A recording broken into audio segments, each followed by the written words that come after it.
Oh no, I just accidentally encouraged Blair to ask out Chrissy's boyfriend. I can't reveal that Chrissy and Damien are secretly together, but I can't let Blair steal someone else's boyfriend either. What a mess. I was tidying up my room when a call came through. Oh, my big sister. She lives with Mom, so I've not seen her in a year. Blair, it's been a hot minute. How have you been? Hi, Kiernan. Well, not so good. Mom left. Oh no, what happened? Then Blair told me it's due to Mom's debts. She had run away from the loan sharks and left my sister behind. That's awful. So I told her to come to Portland and live with us. She agreed to come, but then I realized that Blair staying here wasn't really down to me. Oh well, it's not like I could leave her in danger, right? So later over dinner, I told my family about Blair's current situation. Oh, how terrible. Yes, Blair must come and stay. Yay! Their kindness didn't surprise me as my stepmom and stepsis, Chrissy, have been lovely to me ever since I moved in. You know what's even cooler? Chrissy is a rising teen pop star, but she's so sweet. We've grown super close, and she even told me all about her secret boyfriend, Damien. They'd been together long before Chrissy became famous, and had since kept their relationship out of the public eye. This is so exciting! I haven't seen Blair since our parents split. This guest bedroom is going to be hers, and we're living under one roof again. Blair's basically my alter ego. She's pretty, outgoing, and popular, while I'm more of a homebody. Come to think of it, I see a lot of Blair and Chrissy. They're both so extroverted and confident. They'll get along just great. But to everyone's surprise, Blair showed up looking completely different. Wow, it seems like living with Mom, a party animal, had clearly influenced Blair. Hello, Blair. I'm Stacy, and this is my daughter, Chrissy. Welcome to Portland. You must be tired from your trip. Let me take your bag. Sure. Huh? Doesn't it seem like everyone's excited about Blair's arrival, all except for Blair? Maybe she's just tired. I showed Blair her room and helped her unpack. Oh my god, they're unbearable. How can you stand living with them? They think they're so much better than everyone else. What? Blair had only spoken to them for 5 seconds. Why she disliked them so much already? Give them a chance, they're really lovely. Blair's probably just stressed out from all the mom stuff. Hopefully, with time, she'll see how great stepmom and Chrissy are. Only things didn't get any better. After class, both Chrissy and Blair came up to me. Hey, wanna hang out? I asked her first. Oh, then we can all go together. Sorry, Chrissy. It's just that we haven't seen each other in ages, and there's a lot of catching up to do. Maybe we can go to Sephora tomorrow to check out that new Anastasia palette you like. Sure, have fun. Then Chrissy left. I'm sure she really wants us all to hang out. Oh, please. She thinks just 'cause she's popular, she can always get her own way. She's mid. Okay, maybe it's best not to mention either of my sisters to one another to avoid World War III. Things went on like that for a while. I took turns to hang out with Blair and Chrissy. Once when Blair was chilling in my room, I noticed her smiling at her phone. Seemed like our homegirl had finally found something fun to enjoy around here. I excitedly asked her what she was watching. Look, isn't he cute? He goes to our school also. Wait, no, it can't be. That's Damien, Chrissy's secret boyfriend. If Blair learns that the girl she hates is her crush's girlfriend, all hell will break loose. I think I'll ask him out. Really? He's so popular he must have hundreds of girls wrapped around his finger already. Besides, what if he's not into you? You'll only be rejected and get hurt. What do you mean? Am I not pretty enough? Oh, I see. You think that a popular guy like him is only suitable for your famous, fabulous other sister, Chrissy, don't you? No, that's not what I mean. You're gorgeous. In fact, out of his league. You deserve a guy who has time just for you. So why bother competing for attention from someone like him? Okay, thanks. But he's my type. I'll ask for his number Monday morning. Oh no, I just accidentally encouraged Blair to ask out Chrissy's boyfriend. I can't reveal that Chrissy and Damien are secretly together, but I can't let Blair steal someone else's boyfriend either. What a mess. I tossed and turned all night. Then when I woke up, I decided I'd just have to make Blair stop liking Damien. I don't condone catfishing, but right now it's the only way. Hey there, Blair, right? It's Damien here from math class. What you doing? A few seconds later, Blair replied, Oh my god, I was just thinking about getting your number. Looks like the first steps of my plan are working. I texted Blair as Damien regularly. I made sure he was a man of 1,000 red flags. But for some puzzling reason, Blair seemed smitten with him. I gave him a seriously challengeable temperament. He could throw a tantrum one moment and become sweet the next. Then I photoshopped Damien's selfie into a photo of a messy bedroom, then sent it to Blair. Surely she couldn't abide by a narcissistic, messy guy like him. I'm so sorry, Damien, but I have to save my family. Huh? What? She sent back a picture of her room being messier than ever. She's always the clean freak around here. I had to see with my own eyes. Hey, may I borrow your hair curler? And what's with your room? So what if it's a bit untidy? Neat people are total psychos. Okay, it's time to get personal. Blair's biggest pet peeve was being commented on her look. So when she sent Damien a selfie, I didn't hold back. Babe, can't you dress more ladylike? And you really should cover up that awful tattoo. Voila! That's how you wake up the beast inside this fierce girl. However, the next day, Blair showed up with a completely new look. Worse still, she walked straight over to Damien. I had to fake having an emergency to prevent a disaster from happening. Afterward, I texted Blair. I'm not ready to let everyone know about us yet. Please understand, babe. You know I like you. There, that should stop her from trying to approach him again. Even so, during lunch, Blair wouldn't stop blabbering about Damien and showing me his texts. Isn't he quite rude? You don't normally let guys tell you what to do. He's not. He's just opinionated. I'm into that. No, he's horrible. I don't understand why you like him. He's sweet. You just don't know him like I do. Our love is complicated, but that's what makes it special. Seriously, you called that love? What do you know? Okay, little Miss Love Guru, if you're really that experienced, make that guy your boyfriend. Succeed, and I'll give out the love of my life. If not, I'll do as I please. What Blair is daring me to do was impossible. That guy, Adrian, is as popular as Damien. While Damien's the friendly one, Adrian is nicknamed Jack Frost due to his icy cold exterior. Rumor has it, no one has ever seen him crack a smile. Surrender? As expected. Then step aside, sister. Not knowing what else to do, I agreed to the bet. This is for Blair, for Chrissy, for Dad's happiness. Hi, Adrian, right? Are you free tonight? Or whenever. He gave me this cold glance, then went back to chatting with Damien. Please, I'm just trying to win a bet with my sister. One smile from you is enough to save the fate of an entire family and stop 2 girls becoming homeless. Can you just... Adrian gave me this odd look. Then he burst out laughing and took my hand. Sure thing. Can't wait for our date tonight. I left in a haze of confusion. That really just happened? Adrian must be messing around. But nope, he actually showed up at my doorstep that evening. This meant I'd won the bet, right? So I called Blair over to show her, but she just brushed it off. That proves nothing. Talk to me when Ice Boy professes his love for you. Man, I guess this means I'm going on a date. The tension in here was palpable, so I decided to break the awkward silence. Hey, where are we going? I mean, this isn't actually a real date, is it? It's definitely real. You insisted.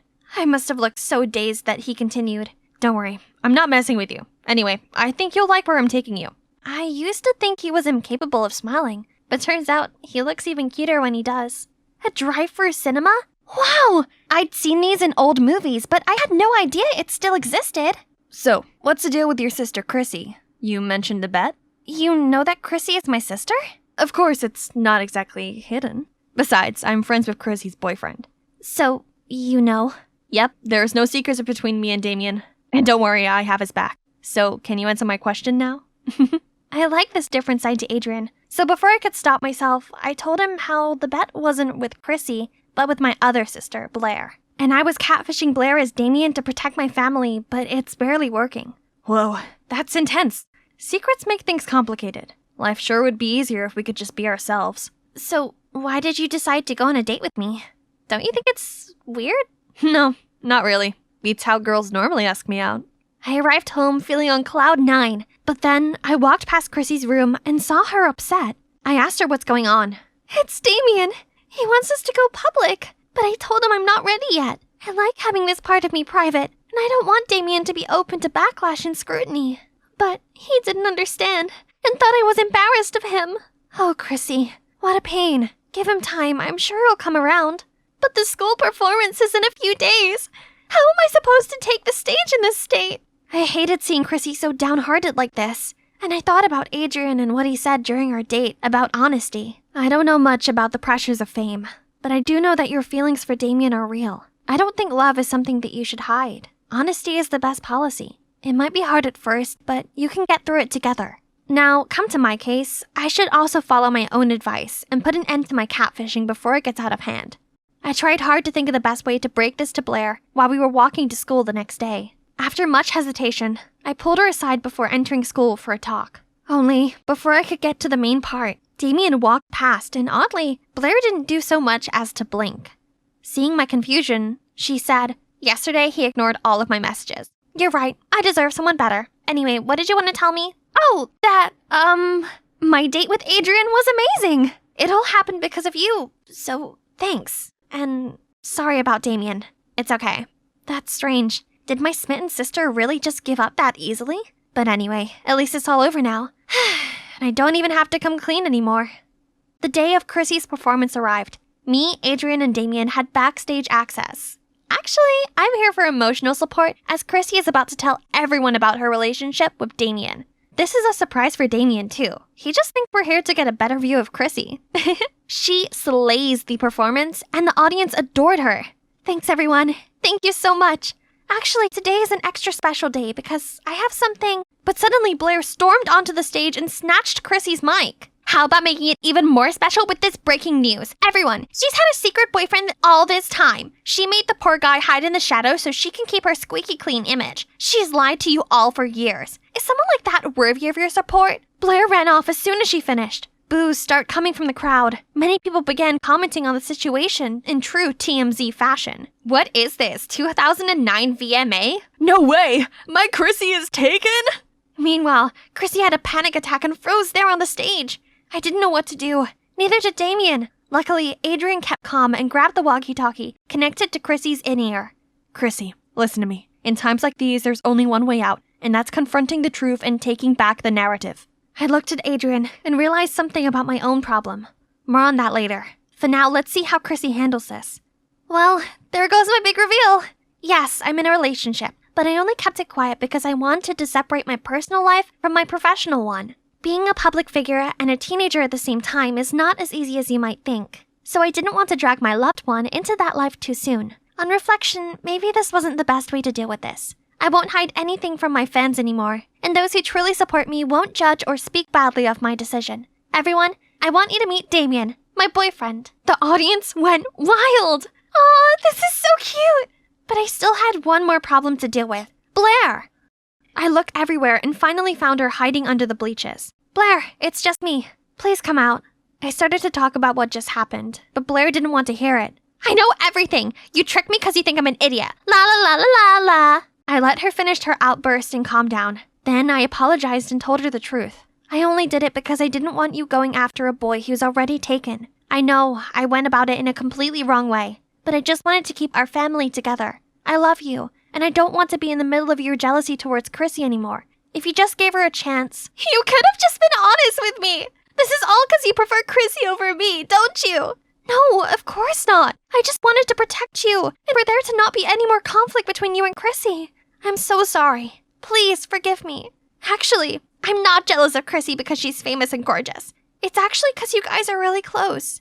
We used to be that close when our parents divorced, and now it's like I've been replaced. Blair's honesty touched me in the feels. I gave her a big hug, but then realized that we weren't alone. Actually, I'm jealous of you, Blair. You're all Kieran ever talks about, and I feel that, even though we're close, I can't compete with her real sister. Oh, so the tension between them wasn't just over a boy. It was actually over me. To me, you're both my real sisters, and I love you dearly. Come on, sisterly cuddle. Oh, by the way, how did you know that I was pretending to be Damien? I overheard your conversation with Chrissy. It didn't take much digging around to figure out it was you texting me, not the real Damien. While we're at it, I find it worrying you were still into him after all those red flags. In future, please let me vet your dates first. You're too easily blinded by good looks. Oh dear. That's why us girls have to stick together, especially when it comes to boys. But all my friends call me Addie. I'm just an ordinary girl who doesn't have any particular talents. But there is one thing I do have. That is... Oh, why don't we just watch the video to see what it is? This is my older sister, Olivia. She's beautiful, isn't she? She's also an amazing singer and has a talent for art. She can pretty much draw anything. I mean, I don't know how my parents could have such a perfect daughter like her, then have me. But I'm fine with that. Olivia was all about winning trophies and medals, while I was happy with the ice cream and ton of snacks my parents gave me for getting a B on my math exam. Hey, Addie, my baby. Guess who's got some new trendy clothes? Oh, Mom, Dad, I don't like these things. Why are you buying so much? It's such a waste of money. However, Mom's desperate look made me cave, so I reluctantly grabbed a random item and went to try it on. Oh, it's a crop top. I stared at myself in the mirror. Okay, so my parents' dumbfounded expressions made their feelings pretty clear. I looked ridiculous. See, I told you already.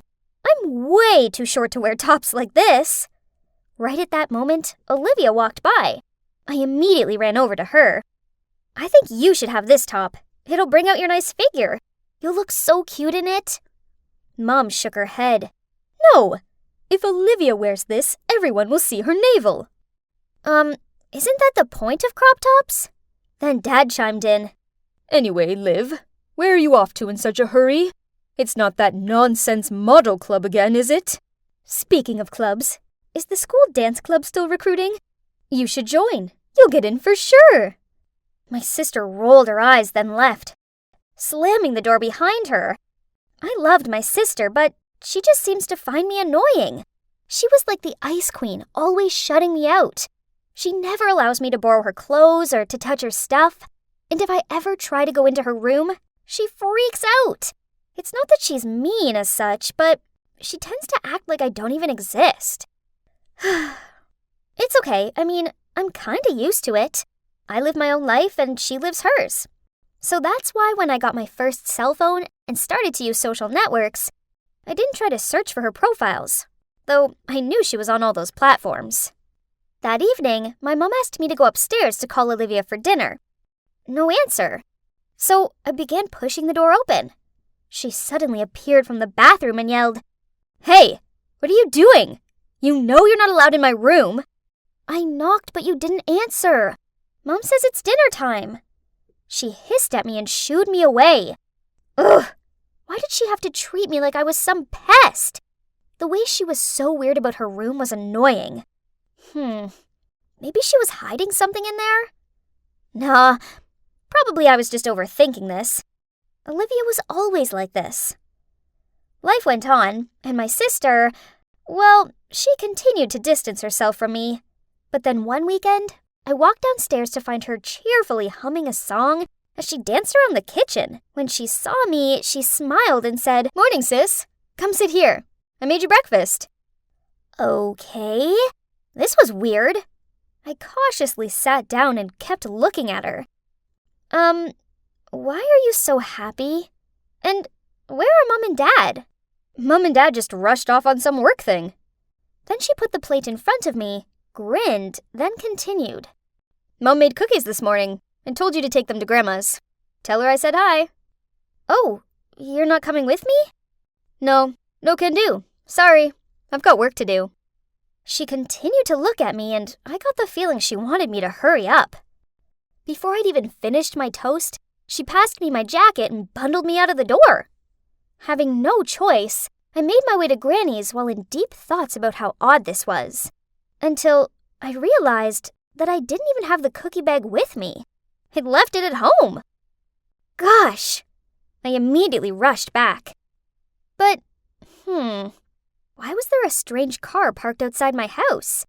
I lingered back and watched as a middle-aged man got out of the car. Before he even got to the door, Olivia opened it and smiled at him. I dove behind a bush so I could carry on watching. Huh? Why was he handing her flowers and a gift box? She happily took them from him and even leaned into his ear and said something. Oh my God! So this explains my sister's strange behavior. They're a couple, aren't they? I never thought that my sister would be interested in an old man like this. Shocking. But wait, what if he's deceiving her? As Olivia may look sharp, but she's actually very innocent. If that was the case, I would beat him black and blue. But this was just my speculation. I can't hastily act without knowing the truth. So I decided not to let them know that I was there, and quietly entered the house through the back door to get the cookie bag. Later that day when I arrived home, my sister was back to her ice queen self. She was cooking in silence, so I told her Grandma said hi, and she just grunted, then carried on stirring her soup. I needed to find out what was actually going on. The perfect opportunity arose a few weeks later, when Mom and Dad went away on a weekend trip. I told Olivia I was meeting some friends for a picnic, but this was a lie. I actually hid in my faithful hiding spot and watched. As expected, the old man showed up and Olivia let him inside. The door was ajar, so I tiptoed inside and heard them laughing in the living room. I peeked in, and to my astonishment, my sister was sitting on the couch wearing the weirdest outfit ever. It was those kinds of clothes that only catwalk models wear, and most of all, she had this heavy makeup on and looked like a totally different person. The strange man was sitting next to her. Both of them were looking at her phone and laughing happily. Oh gosh, now everything was clear. From her reserved nature to her seemed-to-be secret room, it was all so she could continue to hide this age difference love story. I didn't know how to react now. I just kind of felt bad for her because she had to hide it. I mean, this was her home, and we were her family. We might not have been close, but she was my big sister, and I wanted her to be happy. If this love was real, then I fully supported her. And if this guy turned out to be bad, well, then I'd protect her to the end. My parents returned that evening, so I set up a family movie night. A great idea for family bonding, right? I chose a romantic movie in which the main actress is much younger than her boyfriend. In the middle of the movie, I turned to my parents and asked, "Mom, Dad, if you were their parents, would you allow that relationship?" They gave me confused looks. Then Dad immediately asked, Hey, Addie, don't tell us that you're in love with an old man, huh? This startled me, but before I could say anything, the doorbell rang. I was about to go open the door, just to avoid answering Dad's question, but Olivia was faster. Not long after that, she turned back and shouted at me. "Addie, how dare you touch my phone?" "What's up, Liv? Who's at the door?" "Go ask your dear daughter Addison." She gave me a dirty look, then stormed up to her room. My parents immediately bombarded me with loads of questions. What's happening here? Who was the one ringing the bell? Why that manner of Olivia? Okay, the one who rang the bell was Olivia's boyfriend. So, earlier, when Olivia left her phone in the kitchen, I noticed that there was a message from a man named Henry Davis. I immediately searched for him on Facebook and found out that this was the same guy who'd been visiting her. So, I used her phone to text him, telling him to come around at 8 p.m. I thought it would be better if Olivia could make her relationship public with our parents. But, haze, it seems she didn't take it very well. Anyway, now I had no choice but to tell my parents everything. Their faces dropped, and without saying anything, they ran upstairs and banged on Olivia's door. But there was no reply. Instead, all of us heard a rattling sound from the back door, and Olivia had fled. Our parents' faces turned red, while I felt so guilty as I not only wasn't able to help her, but only worsened the situation. The next day, Olivia still hadn't returned. She also didn't show up for school, which caused my parents to freak out. Then I suddenly thought of Henry. Right, why didn't I think of asking him from the beginning? So I immediately contacted Henry and asked him to help find Olivia. That afternoon, when I just got home from school, I saw Henry driving off. There was a note stuck to the door saying Olivia was fine, with an address below, and it also said if we come there at 9 a.m., we'll see Olivia. The next morning, we showed up earlier than scheduled. Huh? It was a studio, and just like Henry said, Olivia was there. She looked so glamorous and was so busy prepping for a photo shoot that she didn't seem to notice us. Henry welcomed us and started explaining everything that made my parents, as well as me, speechless. Turns out, the truth was far from what I thought. He was not her boyfriend. Instead, he's her manager. He saw Olivia's potential and guided her to become a photo model and a TikToker. The flowers and gifts were from the brand she was working with. And the other day, she wore that outfit and makeup for a TikTok video. After the shoot was over, we walked over to her. But she took one look at us and ran away. I managed to catch up with her, then said, "Sis, why didn't you just tell us the truth? We're your family. We'll always be on your side." "On my side? Really? You have no idea what it's like to be an outsider. It doesn't matter how many competitions I win. I'm invisible, while you get praised for just getting an okay grade on a math test. I want to be a model, but they don't want that for me. They want me to be miserable. I'd rather leave that house to do what I love." I was dumbfounded, and so were Mom and Dad. who by this point had caught up with us and heard everything she'd just said. Dad hugged Olivia, then in an emotional voice said, Olivia, it's not that we forbid you from doing what you want. We were just worried for you. We just know that this industry can be complicated, and we don't want you to get hurt. That's right. And it's not true that we love Addie more than you. You just excel at everything, and we just didn't want Addie to feel insecure. We're really sorry, Olivia. We all love you. Oh no, Mom, don't worry. I never felt that way. Actually, I've always admired Olivia, and it made me sad when she ignored me. Olivia burst out crying, and our whole family hugged each other tightly. Sorry to interrupt, but you must have had some idea about Olivia being an internet star already, right? I mean, it's easy to tell from her social networks. I shyly said, I don't follow any of her accounts. I thought she just wanted me out of her way. Henry then patted my head and showed us Olivia's social media accounts. And wow, she had millions of views and followers. We all watched some of her TikTok videos together, and she totally rocked it. Seeing how much this meant to her, my parents came round to the idea of her being a model, and they even thanked Henry for helping her. Then Olivia came closer to me. Hey, Addie. I'm sorry for being so cold in the past. Turns out, you love me so much and will support me regardless. At least now if I really fall in love with an old man, I don't have to worry, right? Then everyone laughed. Oh, even though my plan didn't, go exactly as intended, I still call it a success, because it all ended out great in the end. You thought it was all finished, huh? Nope, not yet. There's one more thing I want to show you guys. That night, for the first time, Olivia let me go inside her room. Wow, it was like a mini studio with expensive flashlights, a ring light, and a camera. And her clothes and makeup collection were super impressive. Oh, do you remember what I said at the beginning of the video about being an ordinary girl? Well, that hasn't changed.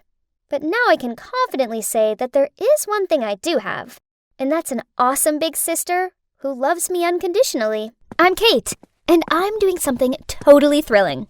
I'm running away. Just picturing my parents' worried faces makes me smile. Why, you ask? They deserve it for trying to send me, their beloved only daughter, to some disgusting girls' boarding school. Yuck! No parties, the grossest uniform, bossy supervisors, and no hot-muscled guys. Ugh! That place is for nerds, not me. An it girl and the founder of Clique Chic, our school's exclusive group for the hottest, most sought-after girls. To be a part of the club, you must be really fashionable, you know? I'm talking about a wardrobe full of the latest designer must-haves, manicured nails, and the glossiest hair. Only girls as dazzling as us can make the school hallway our catwalk stage. As one of us, your life will be filled with endless parties and super cute jocks fighting for your attention. Studying and homework? That's not our thing. Those loser nerds who are chasing after us will take care of it. Hey, do you know those people? I looked outside and saw a group of bodyguards who were yelling and trying to force my cab to stop. Ugh, this was so uncalled for. $500 if you can get rid of them. The driver immediately sped up. Ordinary people will do anything for a little bit of money. He dropped me off at a service station, and I quickly snuck inside and hid in the restrooms. Ew, this place was gross. Gosh, those bodyguards were loitering about outside so no one could leave or enter without them seeing. How tragic. This was so stupid. All my parents needed to do was let me stay at home for the summer. But no, they sent those bodyguards after me to ruin my life. Suddenly, a cubicle door flung open and knocked into me. Ouch! Are you blind? What are those glasses even for? I'm sorry. The girl quickly apologized, then she bent down to pick her fallen stuff up. But when she looked up, I gasped in shock. Holy guacamole! What in the world? She looked exactly like me. I mean, at least her face did. Her style was disgusting and old-fashioned. Ew. But given my dire situation, I came up with an amazing idea. Okay, so this is weird. Do you want to make some money? And I mean a lot of money. She gave me this dumbfounded look. Ew, I hope I didn't get frown lines like she did when I screwed up my face. They were ghastly.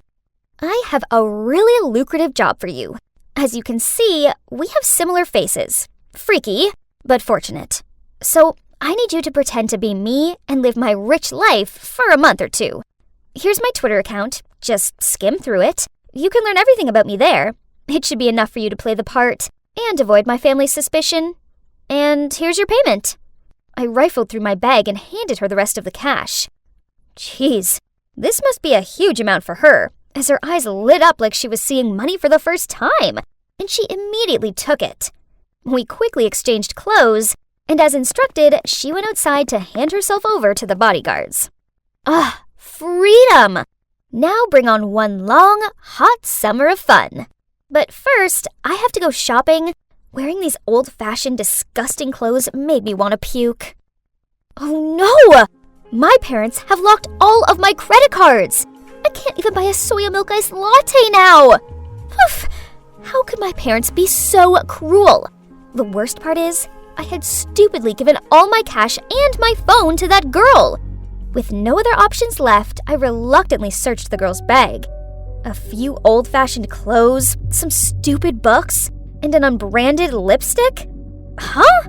Was that all? How can people live like this? But, what's this? In her small notebook was a train ticket and an offer letter to work at Homestay Allen. So, looks like she's going there for a summer job. Hopefully that homestay has a bath with scented candles and a pool for me to sunbathe by. I need to work on my tan. I was glad to get off that flea-ridden thing and breathe in some fresh air. Now where was my ride? There was a short, chubby old man holding a board with the name Clara on it. Ah, the name on the train ticket was Clara. So this meant he was here for me? Ugh, he didn't even have flowers with him, and he could have at least combed his hair. So, turns out that's Danny, the manager and owner of the homestay. Honestly, if it wasn't for the circumstances, I would never have set foot in this stupid place. Oh, how the day got worse. Without even being allowed to rest my weary feet, Danny gave me work. Housekeeping. It was a joke, wasn't it? My nails were not made for menial jobs. Life here was horrible. I had to get up so stupidly early that it was still dark out, then clean a dozen dusty old bedrooms. After that, I would do the laundry, dry the towels and bedding, fold them, and arrange them neatly into each room. At noon, I also had to help the chef here, Anna, prepare lunch, and I was also forced to wash a mountain of gross dishes. I had never done such silly chores like this at home. Instead, they were always done for me. Didn't expect them to be this exhausting. You should put them in order, so they won't break. Ugh, where did this nosy guy come from? Are you lecturing me? I replied crankily and walked away. Suddenly, oh no! This was the 9th time I'd broken stuff since I'd arrived here, and that wasn't counting my poor broken nails. I quickly bent down to clean up, but ouch! I cut my finger on one of the pieces. The guy quickly ran over and bandaged my wound. Bond, that's my name. Huh? What's this? Did he just wink at me? My heart was pounding. I mean, he was cute. Yeah, he was really cute. I'm Clara. Go do something else. Leave this to me. Realizing that I'd been staring at Bond for a while, I hurriedly got up and rushed to the kitchen. Nice to meet you, Clara. I'm your new colleague. Well, that's not so bad. At least I have someone to share my workload with and to chat. The next morning, I was cleaning the floor, half asleep, when Bond came over, put an AirPod in my ear, and winked at me. Imagine you're dancing. Then you won't feel so tired anymore. Okay, this sounded kinda lame, but at least no one else was around to see me, so I decided to just go with it. So I gave it a try, with Bond, and I relaxed a little. Well, I didn't expect it to be so much fun. That night, as I was about to turn off the light, I heard a knock at the door. It was Bond. He wanted to show me a secret, so he took my hand and led me to the beach. Yes, we were holding hands, and his hand was really warm. He took me to a sandy beach and shone his flashlight at his feet. Something was moving under the fine white sand. Ew! What was that? I clung to his arm in fear. Aw, little turtles, I exclaimed as they slowly emerged from under the sand. Yes, they're cute, aren't they? Let's give them a hand. They have to get to the sea before dawn. I hesitated because I thought this was so stupid. When the sun rises, they'll be easily spotted and eaten by predators. Fine. Since Bond pleaded, I had no choice but to sacrifice my sleep to escort the baby turtles to the sea. Why would their mom just abandon her babies like that? Their mom protected them when they were eggs, and now it's time for them to start fending for themselves. I bet they don't mind. You see, they're all trying their best to crawl towards the sea. But it was us who helped them. Then they'll be very grateful to you. And so am I. Whoa, I'd never felt like this before. It felt like my heart was aching, but in a good way? Thinking about it, I suppose this was the first time I'd ever helped anyone before. Now I kinda understood why my parents did what they did. They just wanted me to be more independent and stop hanging around with those vain, show-off girls. They sure would be pleased if they could see me now, with this sweet and gentle guy. He was the total opposite of the rich boys back home. When I was hurt, he made sure I was okay. He opened my eyes to new experiences, and he didn't try to impress me with dumb flowers and expensive gifts. I've been thinking about Bond all day, and this is the 1001st time I've peeked at him. I think I'll have to confess my feelings before I go crazy. So, that evening, after finishing all my work, I knocked on Bond's door. Huh? Why was a teary-eyed Miss Anna standing there? Then she told me the shocking truth. Bond had left without saying goodbye. Panicked, I walked into the room, but there was nothing left of his. Nothing! No! This couldn't be happening! I hadn't even had a chance to confess yet. The next day, I felt so down. It sucked not having Bond here.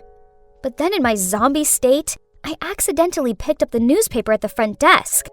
OMG! On the front page was a picture of Bond! God, I couldn't believe it. He was the son of a famous billionaire and they were looking for him. Turns out, I wasn't the only one who'd run away from home. But why did he leave so suddenly? He could have told me the truth. He could have said bye. Ugh! My untold feelings for him felt like an unreachable splinter in my side. I couldn't carry on like this. I needed to find Bond. With my meager salary, I got on the train back to the city, imagining seeing Bond again. This is without a doubt the most nervous I'd ever been in my entire life. It didn't matter how much I pleaded my case and explained that I was Bond's friend. The security guards refused to let me in. I was about to leave when suddenly I saw Bond from afar. He was with a girl. What in the world is this? I tried to strain my eyes to see. My God, isn't that me? No, it's the girl I hired to pretend to be me. What was she doing with Bond? And why did they look so close? Could it be? Yes, it's me, here again. When I traded places with my doppelganger to avoid being stuck in some ghastly summer school, I didn't expect to end up penniless and having to work in some dusty old homestay. But I suppose it wasn't all bad, as I got to meet Bond. So, imagine my surprise when I discovered that not only was he a runaway rich kid like me, but I also caught him hanging out with moi. Well, the other me. Ugh! I hired her to pretend to be me, not to be with my man. Looks like it was time to return to my normal life. Miss, without a letter of invitation, I can't let you in. Are you kidding me? Why do I need an invitation to enter my own home? How could they not recognize me? Right at that moment, Clara gracefully got out of a luxury car and entered my house. I shouted over to her, but on seeing me, She gave me a confused look. Then she whispered something to the security guard and went straight inside. Sorry, Miss Kate doesn't know you. Please leave. Huh? How dare she? She wasn't Miss Kate. I was. Did she really think she could treat me like this? Ugh! I'd show her who the real rich girl was. But as I was leaving, I caught a glimpse of myself in a car window. Oh my gosh, I looked horrendous. My once bouncy curls, perfectly made up face, and glamorous clothing were no more. Instead, I had a greasy ponytail, my skin was completely bare, and I was in worn old clothes. No wonder the security guards didn't recognize me. I barely recognized my own self. Well, well, well. How comfortable it is to be back in my room, doll up again, and just take back what's mine. How did you get in here? This is my room, remember? I can run away by myself, so you bet I can sneak back into my own room. Listen here, fake me. Mission's over. It's time you left. What mission? Are you crazy? Get your filthy hands off my stuff! Wow, immerse yourself in the role much, huh? Enough. Now give me my life back. What if I don't? Don't you dare! You think my parents won't recognize me? Seeing as I've been impersonating you for an entire month without question, I doubt it. Besides, they're on a month-long business trip in Dubai. So, who will help you now, huh? OMG, she was so arrogant, unruly, and obnoxious. Worst of all, she reminded me of someone. Me! Well, the old me. Why didn't I realize before how awful I actually was? Ignoring Claire's defiant face, I took out my phone and made a FaceTime call to my parents. They had to spot it was me straight away, right? Wrong. They gave us both looks of shocked confusion, and they couldn't seem to tell us apart. So they told the two of us to stay at home for the time being while they made arrangements to come back. Huh, is it that hard to distinguish your own daughter from a hick? But anyway, she'll be out of here soon enough. The next morning, we went back to school. Claire looked so trashy in her tiny miniskirt. Jeez, this wasn't a nightclub. Oh, Kate, you look outstanding. Where did you buy it from? That's it. My friends will always be able to tell me apart from a fraud. But hang on. No! They were moving toward Clara. Huh? Are they actually praising her? Wow, there's another Kate here, but it's a faulty version. A lame one. My panicked feeling increased as all my friends and Clara burst out laughing. You guys don't recognize me? I'm the real Kate, the one you all idolize, the trendsetter around here. Everyone looked at me in bewilderment, and then back to Clara. Look at her pathetic appearance. She's just trying to be a copy of me. After that, Clara and her friends left. Jeez, all it took was one summer away for Clara to turn into me. Ugh, why doesn't anyone recognize me? Seeing Clara living my life with my friends was driving me crazy. I was now seen as the copycat version of my own self. Ugh, no way was I losing to this crafty charlatan. So the next day, I decided to show everyone how charismatic I was. After all, form is temporary, but class is permanent. And soon, everyone would realize who the real Kate was, right? I waited until Clara was out of the way, then I went over to my group and started recalling some of our old stories that only the real me could possibly know. When Clara returned, oh my, she looked furious. Ha! One day, when I just entered the cafeteria, I saw my group making a nerdy girl run errands for them. Poof, your mother is the school's measly janitor, so you two are just our dog's body. Now hurry up and go get us some ketchup. When the girl was bringing it to them, one of them tripped her foot and made her face fall down on the plate of sauce. The whole group burst into laughter. I rushed to help her up and scowled at the clique chic girls. They may have looked stylish, but beneath it all, they were monsters. But worst of all, It was my fault, as it was my group. I'd basically created them. What's wrong with her mom being a janitor? That doesn't mean she has to serve you guys. As I can see, all of your legs and arms are working fine. So go get stuff yourself. Wow, look who it is. Do you all believe she's just a lousy replica of mine now? The true Clique Chic Kate wouldn't blurt out such nonsense. Clique Chic all looked me up and down, then gave me disgusted looks. Too much of a saint. What a hypocrite. Kate would never say that. Obviously, she's the fake one. Those whispers made me so angry that I turned as red as the ketchup. Fine, pretend to be me all you want, but you and I both know I'm the real me, and I'm better than ever. You won't be able to keep up that act for much longer. And then to the surprise of the others, I stormed off.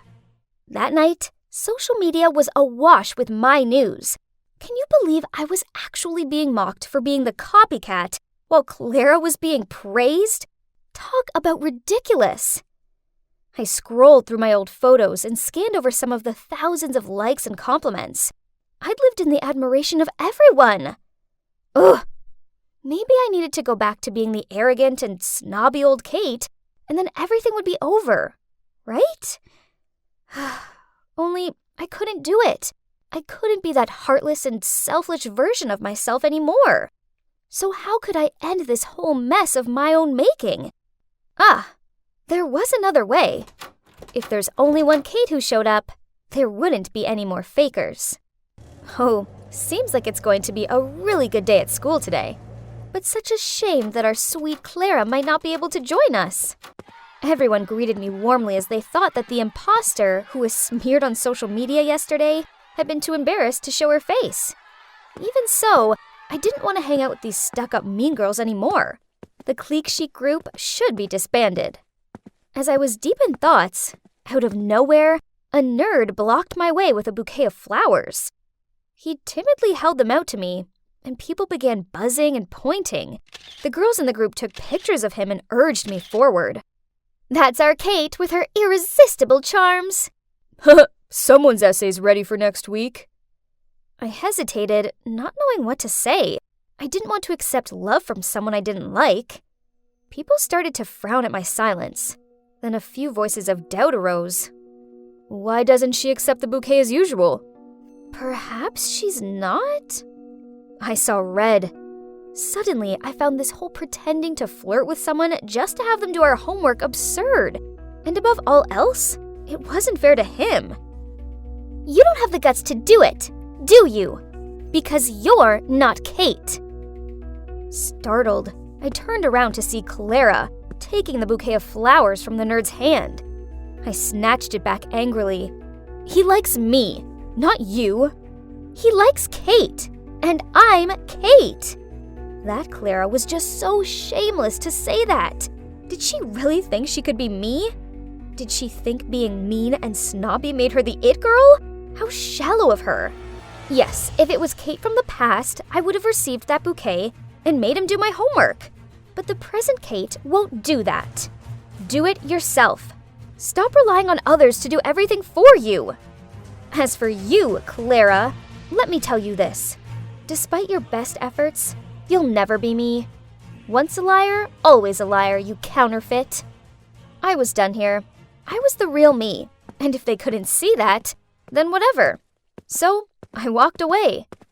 Suddenly, a hand pulled me back. It was the nerd. Sorry, but I really don't like you in that way. You really don't have feelings for me? Are you sure? Upon his words, he took off his wig, glasses, and the mole on his face. Bond? Is it really you? I was so shocked that I couldn't believe my eyes. Bond handed me the bouquet and said, You won't say no, will you? Of course. How could I say no?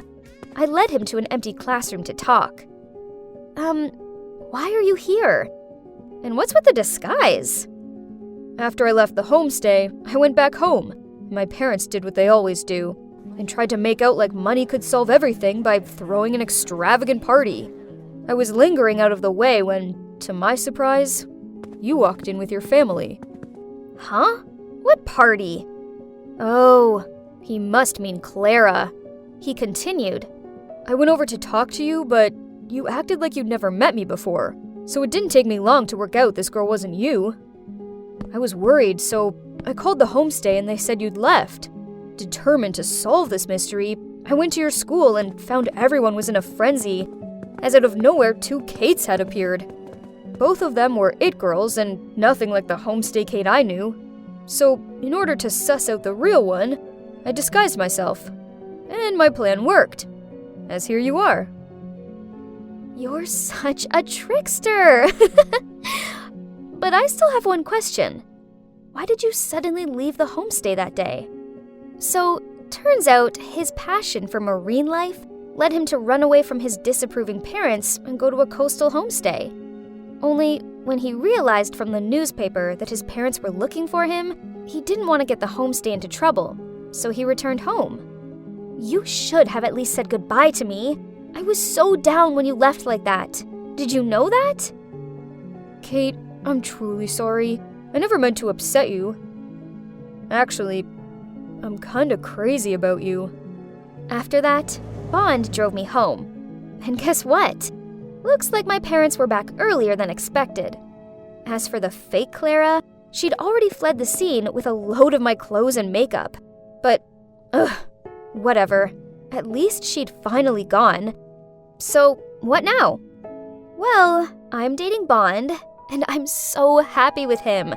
At weekends, I go to the coast and help him with his marine animal research, which is actually a lot of fun. And I don't even mind having salty air lips. I never take my parents for granted anymore, and I never force other students to carry out dumb errands for me. And of course, clique chic was no longer a thing. Everyone at school had grown used to the new and improved version of me. Obviously, I'll always be the it girl who sets the trends. But only the decent ones. Mom, come here and see what Agnes has done to my dress. Oh no, what now? Look at this, Mom. It's crumpled. This is all your fault. I told you that this requires hand washing. That means by hand. Oh, don't cry, honey. I'll buy you a new one. You can give that one to Agnes. It's yours now. New dress. Happy, huh? Can we go right now, Mom? Then let's have pizza after that. I'm so tired of Agnes's pretentious fine dining dishes. Of course, honey. Yeah, I know. That sure looked like a scene from Cinderella, right? Only stuff like that was a daily occurrence in this house. If I was adopted, then it'd be easier to understand why Mom favored my sister over me. But nope, I am also her actual daughter. Growing up with Jenna as my big sister was a nightmare. She's always been the golden child, while I was treated like a thorn in their side. If something broke, then I got the blame. When Jenna stole my things, then Mom just said I should be flattered. Then there were the birthday parties. Over the years, Jenna had it all.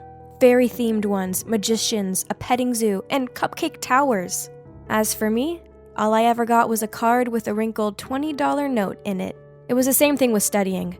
If she broke her string of D's with a C, Mom rewarded her with jewelry and makeup. Me? Just one C out of usual straight A's, and Mom'd say, "Oh, why did I even get my hopes up?"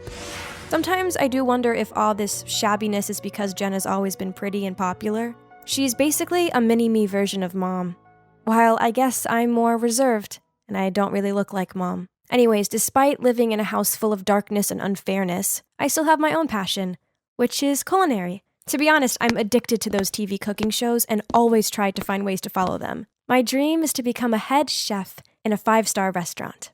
At school, Jenna always blanks me. She hangs out with this group of girls who are all obsessed with the same things she is, such as makeup, trendy clothes, and TikTok. Jenna does look gorgeous, so it's not surprising that boys usually buzz around her in the hope of catching her attention. Anyway, forget Jenna, as I have my best friend Ruth right here. Girl, I swear to God, if I were you, I'd tear up some of her clothes just for my own relief. Nice idea, I said while playing with my tray of food as usual. It looks so good. Very appetizing. Startled, I looked up to find a pair of dazzling eyes staring back at me. Hi, I'm Roy. That's very neat-handed of you. Before I could say anything, he winked and turned away to his table. That was close, or else he would have seen my tomato-red face. Looks like someone's on the hot guy's radar. Shut up. He was just being friendly. But no, that night when I got home, Roy in fact did message me. And we had a really long chat. He even asked me to join him for lunch the next day. Yay! This was so exciting. I'd entered the canteen to find Roy was already sitting there waiting for me. But I quickly spotted Jenna's group passing by, and the last thing I need is trouble from my evil sister. So I was actually thinking of walking away. But right at that moment, Roy grinned and waved over at me. OMG, that hot boy over there is waving at you, Jen. A girl flattered Jenna before I could even answer Roy. Jenna quickly fixed her hair, then smiled awkwardly at him. But he walked straight past her and over to me. Here, for you. What kind of first-class dishes do we have today? I smiled at Roy and had no choice but to sit down with him, ignoring Jenna's furious glare. Despite the awkward Jenna situation, lunch with Roy was amazing. We started hanging out loads more after that. He's cute, funny, and very supportive towards my culinary dreams. Then one day, Roy handed me a cupcake with a frosted heart on it and asked me to be his girlfriend.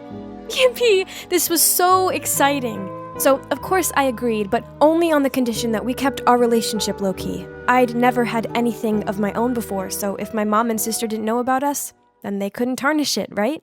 Falling in love is a magical thing. I was just so happy and full of life all of the time. Even doing chores for Mom and Jenna didn't dampen my mood. I thought you were only into cooking. So what, you like laundry now?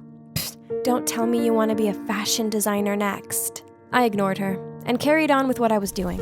Actually, I ignored all of Mom and Jenna's mocking jibes. The truth was, I was way too happy to let them bother me anymore. Soon, Jenna's 17th birthday party arrived, and this time she insisted on having it at this trendy restaurant in town. All of our relatives and her friends were invited, but I decided not to go. It's not like anyone wanted me there anyway, so I didn't think it'd matter. But to my surprise, on the day of the party, Jenna knocked on my bedroom door and begged me to come. Please, Agnes, I want you there on my special day. It won't be the same without you. Then she passed me a bag and left. I opened it, and inside was the most beautiful dress. Okay, so Jenna being nice was strange, but I must admit it felt good to feel wanted for once. So it looks like I was going to the ball. Wow, the party was insane. I'm talking banners, balloons, a whole booth devoted to presents, a menu only serving Jenna's favorite foods. I was sipping my drink, feeling awkward, when Jenna addressed the room. Hey, everyone. Thank you so much for coming to my 17th birthday party. Now, there's a very special guest here that I'd like to introduce to you all. It's my new boyfriend, Roy. I watched with horror as Roy appeared out of the crowd and let Jenna link arms with him. Huh? What? Why was my boyfriend with my sister? I glared straight at him, but he couldn't meet my gaze. This was terrible. I felt like I couldn't breathe. Panicked, I rushed outside to get some air. Everything of yours will soon be mine, no matter how well you hide it. I turned to see that Jenna was standing there, a huge smirk on her face. How could she be this shameless? I shoved past her and went to find Mom. She was shouting at the waiter to bring out more drinks. I went up to her and spluttered out what Jenna had done and how upset I was. Jeez, stop making such a fuss about it. Jenna's your sister, so just be happy for her. Besides, Roy is far more suited to her than you. Ugh, that's it. I can't stand this selfish family anymore. I'm leaving. Yeah, go. Disappear just like your no-good father did. That night I showed up at Ruth's house with a bag of my stuff and a teary face. But I knew this could only be temporary, so I still looked around for somewhere else to stay. And eventually I applied for a job as a grocery cashier at a 24/7 gas station. Well, at least I had shelter. One night, a drunk man walked in.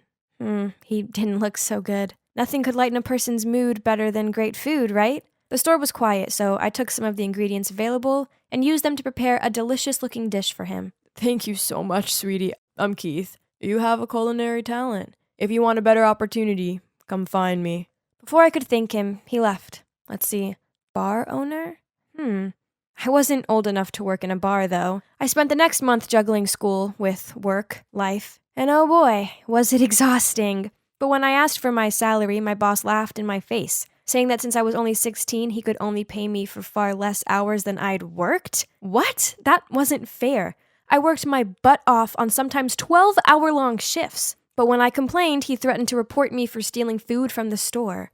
Ugh, I'd only taken expired food that couldn't be sold anyway. Feeling bummed out, I just quit, and then left. I wandered around the street for a while, then looked up and found myself standing in front of that man's bar.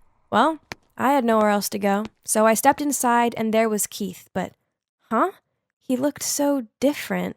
Other than this bar, I also own a fine dining restaurant uptown. If you want, I'd love to train you to become a chef there. Whoa, this was so amazing that I cried with joy. In order to be able to stay overnight at the restaurant, I told him that my parents had passed away and I'd run away from the orphanage. And the man agreed without questioning me twice. Time passed by, and you know what? I loved working at the restaurant. As for Keith, he's such a kind-hearted man. We grew so close, and he became like a father to me. I guess we were two lonely people who helped each other. So it made sense when he asked to adopt me. Then one busy evening, I was taking food to a table, but then I stopped dead. Sitting there were Jenna and Roy. On seeing me, Jenna sneered out, "Oh, you work here? Now that explains why my appetizers were gross." Roy looked embarrassed and begged her to be quiet, which only made her worse. Then seeing what was going on, Alistair, the restaurant supervisor, came to my defense, but it only made Jenna even more heated. "Isn't the customer always king? Why are you defending that dumb girl?"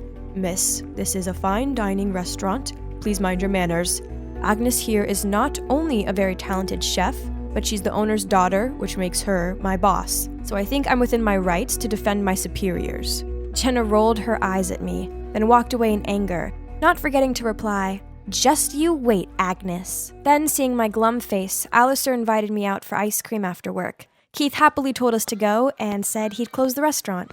As I was licking my ice cream, I noticed people around us shout, "Fire! Fire!" So I pulled Alistair's hand and ran after them. As the flames came into view, my heart sank when I realized they were coming from... It was the restaurant. Oh no, Keith was still in there. Without giving it a second thought, I charged in there to find him. It was so smoky and impossible to see, but I couldn't give up. Suddenly, I started to go dizzy and lightheaded. Then an arm grabbed me and pulled me out. It was Alistair, and standing next to him was... Keith. Phew. A few days later, the police called Keith. They'd found the culprit who started the fire. As soon as I walked into the police station, I couldn't believe my eyes. It was Jenna. But most surprisingly, when Keith saw my mom, they both turned pale and gave astonished looks. Huh? Did they know each other? So yeah, turns out Keith's mine and Jenna's actual father. When Dad was young, he hadn't built his career but just spent all day in the kitchen. So he was always despised and scolded by my mom. In the end, he couldn't take her belittling of him anymore, so he left. Only unbeknown to him, Mom was pregnant with me at the time. So the story she said about Dad running off with his mistress was all lies. I got it now. She despised me because I took after my dad, not her. As soon as Jenna realized he was our dad and he was rich, she put on her Little Miss Sweet act and begged for him to be her dad again. But he just gave her a stern look and said, "That fire of yours could have killed us all. Now you have to live with that." Then he took my arm and led me out of there. I always believed my life would one day be better, but I never imagined it'd be as good as this. I now have an amazing dad, a job I'm passionate about, and people who generally care about me by my side. It just goes to show that everything works out perfectly in the end. Hi, Mia here. Not to brag, but since childhood, I've always been kinda a genius. I've already stacked up over 20 science-based awards, and by adding this one more trophy into my collection, I even got to skip a grade. Your achievements at such a young age are admirable. What's your plan next? Well, I've decided to drop out of school. Yep, that's my plan. With as impressive of a profile, I'm just one research paper away from being accepted onto the Space Up Astronomical Research Program. Why waste time on boring classes, right? But, Mom and Dad didn't like the idea of me not graduating. So after a lot of compromises, I did get to move to Quebec with my grandparents for a year. But I still had to go to school there. And voila! Here I am in Canada, ready to conquer my dream. But why was there this angry crowd in front of my new home? They were screaming, cursing, vandalizing. My grandparents secretly signaled me inside the back way, then glumly told me how the crowd were parents of the children who got food poisoning after attending Riverside School summer camp. The problem was, the food was provided by my grandparents' farm, and now the school is threatening to file a lawsuit and doesn't seem to be open for negotiation. That can't be. There must be a solution for this. So gathering up my courage, I knocked on the principal's door. Do I know you? I don't think so, ma'am. I'm Mia Jones, granddaughter of Mr. Peterson, the rancher. Wait, Mia Jones from New York? Come in. The woman must have been Mrs. Robinson, the principal's wife. But does she know me? As soon as we sat down, she said, "I will withdraw the charges for you." Oh, ma'am, really? I knew we could sort this out amicably. Oh, but my sweet child, I don't do charity. I know what you're capable of, so I will only drop the lawsuit if you make my daughter the top student at school. In other words, you'll exchange all test results with her. What do you think? What do I think? I think that's a crazy proposition. But if I didn't do this, then the farm would go under. So, with a reluctant nod, I agreed. Then I was immediately taken to meet her daughter. I was expecting someone snooty and spoiled, but to my surprise, this super smiley girl greeted me. "Hey, I'm Eliana, but just call me Elle. I'm so sorry about my mom. She's got it into her head that I need to excel at school, since my dad is the principal." Elle hesitated for a bit, then continued. "Also, there's Nora, the super smart daughter of my dad's ex. Mom doesn't want me to suck and Dad to favor this other girl over me, so thinking about it, my main purpose for coming here was to complete my astronomical research. I don't need any more A, so I smiled at Elle. Don't worry, I'll make sure you're the star student in no time. The next morning, I went to school with Elle, and wow, it looked so ancient and calm. Definitely distinctive from my stuffy school in New York. Elle introduced me to her friends, and they all seemed really welcoming. It's gonna be great here. Still holding the deal, I helped Elle answer the teacher's questions, exchanged assignments and homework with her, and soon, Elle had already climbed up to the top rank. On the contrary, I was at the bottom of the class. Oh wow, Elle's mom really wasn't kidding when she said her grades were bad. But that didn't matter to me anyway, cause the only thing I care about is this amazing astronomy tower. Talk about heaven! What are you doing here? I turned around to see Nora, the girl Elle had mentioned before, who is also the astronomy club's president. "Hi, I'm Mia. I want to be part of your team. I have experience in studying astronomy and..." "Stop blabbering. Your grades suck, and we have a strict no idiots allowed policy." I told Nora to at least give me a chance to prove myself, so she sat me down and sniggered as she handed me an astronomy test. Easy peasy, I got all the answers right in just 10 minutes. But instead of welcoming me into the club, she accused me of cheating. Ugh! Nora didn't just dislike me. She also seemed to despise Elle too. Any chance she got to call us out on something, she would definitely take it. "Sir, they're cheating!" I just want to help Mia. Please, I'm so sorry. Huh? Who was helping who? "Mia, you've got a lot of nerve. Your test is suspended." The whole class was giving me disapproving looks. Being this disrespected by my peers was a new experience for me. How could Elle tell lies so calmly? Great, now that I was labeled a cheater, I would never get accepted into the astronomy club ever. Mia the cheater just had to find her way to get in there then. So, I waited until dark, then sneaked into the janitor's room to steal the key to the observation tower. Now I could freely study my favorite constellation without any interruptions. Montreal is close to the North Pole, so the night sky here is so clear that I could see all the stars. At this rate, my research could be done faster than expected. Then I would be out of here, leaving all of these childish rivalry dramas behind. One night, I was busy taking notes when someone opened the door and walked in. "Who's there?" Oh no! I hastily grabbed my papers and escaped through the emergency exit door. Who is the guy? Why is he here at this hour? The next morning, I pushed my way through the noisy crowd and saw the announcement on the school spinboard. The astronomy club warned outsiders not to use the observatory room and that there would be severe punishment once the recent trespasser was discovered. Shoot, the guy from last night must have snitched on me. Turned out the snitch was Brandon, the new transfer student, and also the grandson of the founder of Space Up. It's a shame the incredible Sir Edward Foster's grandson was such a smug jerk. But that didn't stop all the girls from going cuckoo crazy for this Brandon guy. The ironic thing is, he kept on coming over to me and talking about astronomy. Huh? Doesn't everyone here see me as an insignificant kid? "Is this yours?" Brandon said while holding out a piece of paper. Oh my, this was part of my astronomy research. Did I drop it in the tower that night? But how did Brandon know it was mine? Flustered, I quickly made an excuse and left. I couldn't stop worrying about Brandon finding out I was the one who used the observatory room. If anyone knows about it, it'd be an instant suspension. I was busy thinking when suddenly the whole class burst into applause. As it turned out, they were praising my excellent essay on constellations. Well, it's known as Elle's essay now. Then the teacher turned to read the class's worst essay. My favorite star is Justin Bieber. Every time I see him, I think if only he was my husband. Everyone started laughing. No prize for guessing whose name was on this one. Mia, I suggest you learn something from your friend Elle. I turned to look at Elle and saw her smug face. She even joined in with the others to make fun of me. Was she really that stupid to write that essay? Or did she intend to embarrass me?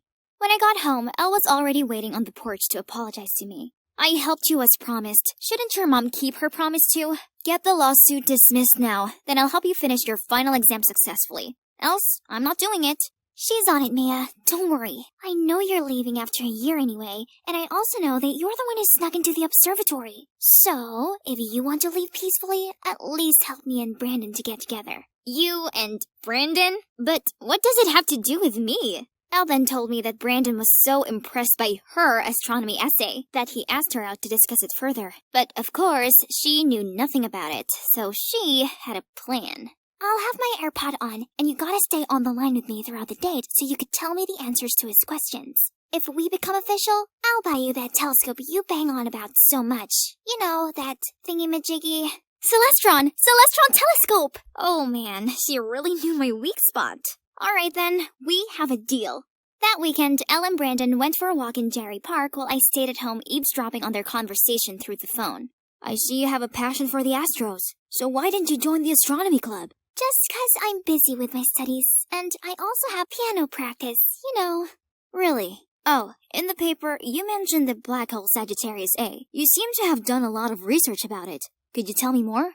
Although Elle seemed frantic having me put words in her mouth, everything went pretty smoothly. Only one thing. The more Brandon and I talked, the more I realized we had so much in common. Even if it was through Elle, I still felt a connection with him. I thought everything was going well between them, but no. One day, Elle came to me in a fit of anger and said Brandon had turned down her love confession. I want you to go talk to him and figure out why. I need to know the reason. What? Why don't you just ask him? Because I'm me, Eliana Robinson. I don't ask such embarrassing questions. So I was the one who had to make the embarrassing move? Also, call me. I want to hear it myself. Gosh, this bossy girl. And so I had to drag Brandon to the quiet rooftop while my phone was secretly on a call with Elle so she could follow the conversation. Okay, let's get straight to the point. Why did you reject Elle? Because I like someone else? If you already like someone else, then why hang out with her? Because only when I go out with Elle, I can talk to the person I like. It's disappointing though. Why don't you recognize me? I quickly ended the call hoping Elle didn't understand what was going on. He already knew I was behind Elle's words all this time? It turned out Brandon had met me once in the city's ranking contest for students in 6th grade, in which I surpassed him and won the first prize. He'd never met a kid smarter than him in astronomy before, so when he saw me again at school, he instantly recognized me. Only he couldn't understand why my score was so low. Brandon wanted to talk to me, but he said that all he received was a cold shoulder. I felt a bit guilty, but it's all because he told the school administration I snuck into the astronomy room. But it turned out Nora was the one who reported me. Nora was there at the time too. By the way, why do you have to do Elle's homework? I told Brandon about my contract with Mrs. Robinson and apologized for not thinking about his feelings when I agreed to be behind his and Elle's date. I see. Follow me. There's something you should know. Brandon took me to see Nora. She didn't welcome me at first, but when Brandon told her about my secret, Nora immediately changed her attitude. I should have known. Someone like Elle couldn't make such progress. She and her mom are deceiving everyone again. Then, Nora told me how she was secretly investigating the food poisoning case because, on the day of summer camp, she saw Mrs. Robinson and Elle doing something shady in the school kitchen. Why should I trust you? Elle told me that you have it in for her, so maybe you're just trying to ruin her life.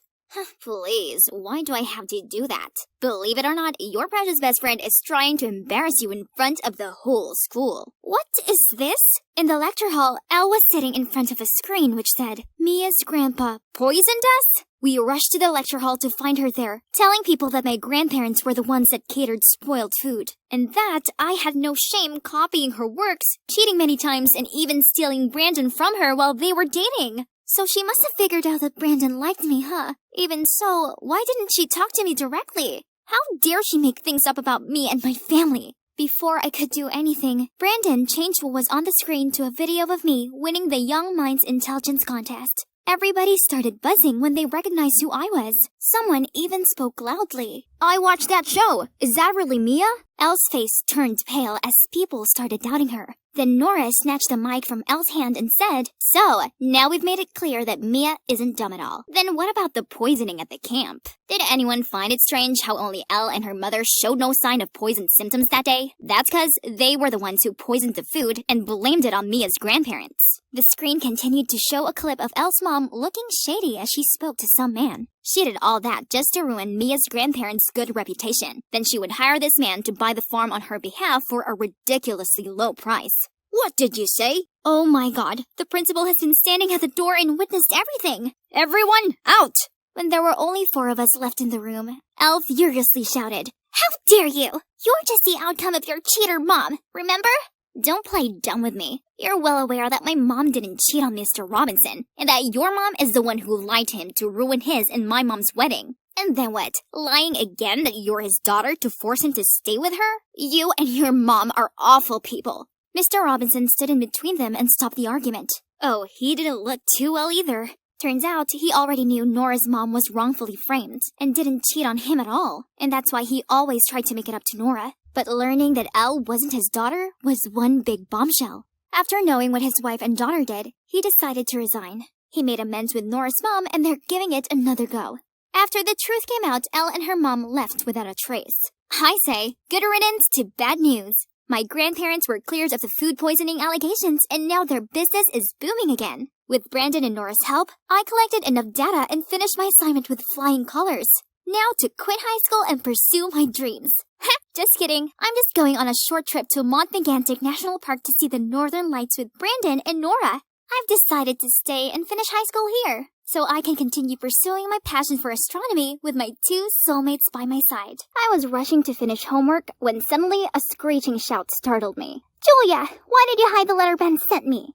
What? You've lost your mind, Katie. I already gave it to you. And didn't you say this guy was too ordinary for you? Why are you such a liar? This Ben guy tried calming her down, but it was too late. Everyone around us was already whispering. Ugh, I was not to blame for this. Guess what? That girl putting on the poor me act is my sister, Katie. We once were really close, but suddenly, boom, she changed. Now all she does is pick a fight with me. Oh, thank God. Here are my people. My dance club friends. Only dancing could help liven up my mood right now. We were happily chatting on the way to practice when suddenly, "Julia, where are you going? Get back to class right now. Finals week is coming." No way. You don't know how Katie just embarrassed me in front of the whole class. I'll never go back there. Stop making excuses. Then he dragged me back to the classroom. That's Max, my overbearing older brother. His catchphrases include, "Julia, where are you going? Remember to come back before 9 p.m. You still have lots of homework to do." Or, "Julia, come back and change your clothes. The dress you're wearing is too short." You see, I'm 16, not 6. Why does he keep treating me like a child? Worse still, this semester, he decided to move to my school to be able to watch my every step or something. Ugh, it's unbearable. After school, I came home exhausted, but unfortunately, this awful day was not over yet. Dad was there waiting for me, my report card in hand. "Julia, there's not even a single B on here. Those dumb equations just wouldn't stick to my head. Dad, I've tried." "Tried, you say? So it has nothing to do with you skipping school to go dancing, huh?" Oh no, in her hand were a bunch of pictures of me practicing. Okay then, it's about time I let my parents know about my passion anyway. I think I want to pursue something else, which is dance. No, Julia, studying is the only way. I don't care what you do, as long as your grades improve. Please learn from your brother and sister. Study, study, study, study all the time! I angrily stormed upstairs and slammed shut my door. Then I heard my mom's voice whispering outside. "Never mention dancing again, Julia. Give it up. That silly hobby won't do you any good." What does she know? She isn't even my actual mom. Yes, they're just mine and Max's adoptive parents. I bet if my actual mom and dad were still alive, they'd understand and not forbid me from following my dreams. But life is too cruel, as our parents died 10 years ago in a traffic accident. Then Max and I were in an orphanage until we were adopted and came to live here with our adoptive parents, a biology professor, a housewife, and their daughter, Katie. After a restless night of overthinking, the next morning I trudged through the schoolyard like a zombie. Suddenly, a tall figure crashed into me. Ouch! The guy apologized profusely. Then he told me he hadn't been paying attention as he was too engrossed in a cool video. Oh, This is our club's dance video I posted yesterday. We immediately started chatting. So, his name is Daniel. He's a new transfer student here, but already a big fan of our club. We were watching another video together when his phone screen popped up a message. Hey, are you free tomorrow night? Katie? Oh, that's definitely my sister Katie. Why does she have to appear everywhere? Anyway, after I parted ways with Daniel, I excitedly ran to the practice room to tell my friends about our new hardcore fan. I waved at them, but they just ignored me. Weird. Hey guys, what's wrong? Don't you know? Julia, yesterday your mom called everyone asking to disband the club. Your mom even blamed me for being a bad influence and distracting you from studying. So please, stay away from us from now on. What? My mom said that? How did she even know their numbers? You're welcome, Pumpkin. I've helped you introduce your dear friends to Mom. They seem to get along really well, don't they? Katie? Again? Why am I even surprised? I stomped after her. Then from afar, I spotted Daniel waving at her as they passed by each other, and she immediately turned on her flirty mode. I suddenly thought up a great idea. Well, just wait and see, my beloved sister. When Katie walked off, I quickly ran over to chat with Daniel, and it didn't take long for me to lure him into my trap. My friends are all going on about the new Jurassic World movie. Have you seen it? I want to watch it too, but I have no one to go with. Is that so? Actually, I was planning on seeing that movie this weekend. Let's go together. Bingo! The fish has taken the bait. Katie, you took away the one thing I love the most, and now watch me do the same to you. That Saturday night, I happily went to the cinema in a pretty dress. No sign of Daniel yet, so I got to my seat first. But, Julia, what on earth are you doing here? Oh, Katie, the prey even showed up by herself. Nice. She immediately jumped on me, accusing me of stalking and ruining her date. We argued loudly until a member of staff kicked us out. A few days later, Daniel and I met at a cafe he chose. But right away, I saw Katie at the next table. Again. She seemed to be waiting for someone. I walked over to her. You're so persistent on being a third wheel. She was so angry but couldn't say anything. I went back to the table and sat with Daniel. Huh? What? There's ketchup all over my dress! That does it! So I lunged at her and we started brawling. And here we are, at the cop station, waiting to be bailed out. As soon as Mom arrived, Katie put on her waterworks hat and sobbed about how I was trying to steal away the love of her life. I couldn't be around either of them anymore, so I left with Daniel. We weren't far from the cop station when Max rushed out from nowhere. Stay away from my sister. And why would I? Then my brother punched Daniel in the face. What are you doing? It's Katie. She's the one who keeps messing with us. No, Julia. Katie is just a victim. Stop seeing this guy. Great. Now even Max was defending Katie. I helped Daniel up and left with him despite Max's calls from behind. The next day, I was putting things in my locker when I saw Max and Katie passing by, looking real close. They were whispering something to each other, as if his real sister was her, not me. Fine then, if that meant I would stop being supervised. Katie still wouldn't leave me alone though. There were countless times she squeezed between me and Daniel, laughing with him as if I didn't exist. Another time, when we were about to kiss, she jumped out of nowhere, gave Daniel a concert ticket, then the two of them left together. So annoying. Honestly, it's no longer about taking revenge on Katie anymore. I do feel happy when I'm with Daniel. He seemed to want to be with me too, but why didn't he just reject Katie? But at least it was me he invited to the prom this Friday, not her. That night, I excitedly put on my prom dress, curled my hair, did my nails. Everything's all set. Daniel would be here soon. I opened the door to go downstairs when, oh no, it had been locked from outside. My parents were on vacation, so it had to be my cruel siblings. I immediately called my parents, but all I received was, "You shouldn't be even thinking about prom, considering how bad your grades have been lately. Stay home and study." Right at that moment, there was the sound of an engine outside. I ran to the window and saw Katie getting into Daniel's car. I banged on the door and yelled, but only Max's voice came from outside. "Julia, that guy is not good at all. Just leave this to me and Katie." Why are you on her side and not mine? Why is everyone turning their back on me? I felt like such an outsider in this family, so from then on, I did my best to ignore them all. I passed without a word as Max and Katie gathered around our parents after their trip. Then I stayed silently in my room, ignoring Max's call outside the door. I also tried ignoring Daniel, but he continued calling me. "I think you've got the wrong number. I'm not Katie." "Huh? Julia, what's wrong with you?" Let's see. You left me alone and went to prom with Katie? Oh, that? I already saw Katie waiting as I arrived. She said you'd already left for prom with your friends. I looked for you everywhere. I was thinking about you the whole party. Gosh, Katie is taking things too far. Even my poor Daniel has to put up with her stupid tricks. Baby, what should I do to make you feel better? How about a road trip? Let's spend this weekend together, just us two. Honestly, all I need is Daniel's sweet voice to make my anger go away. I'd love that. I'm so sick and tired of being in this nightmare house. Being alone with Daniel felt amazing. After 2 hours of driving, we pulled up at a gas station to take a break, and he told me to pick anything I wanted. This trip is on me. I have to make it up for my princess, don't I? Oh, how did I get such a wonderful boyfriend? I stuffed my face with snacks as I waited for Daniel to return from the restroom. What's taking him so long?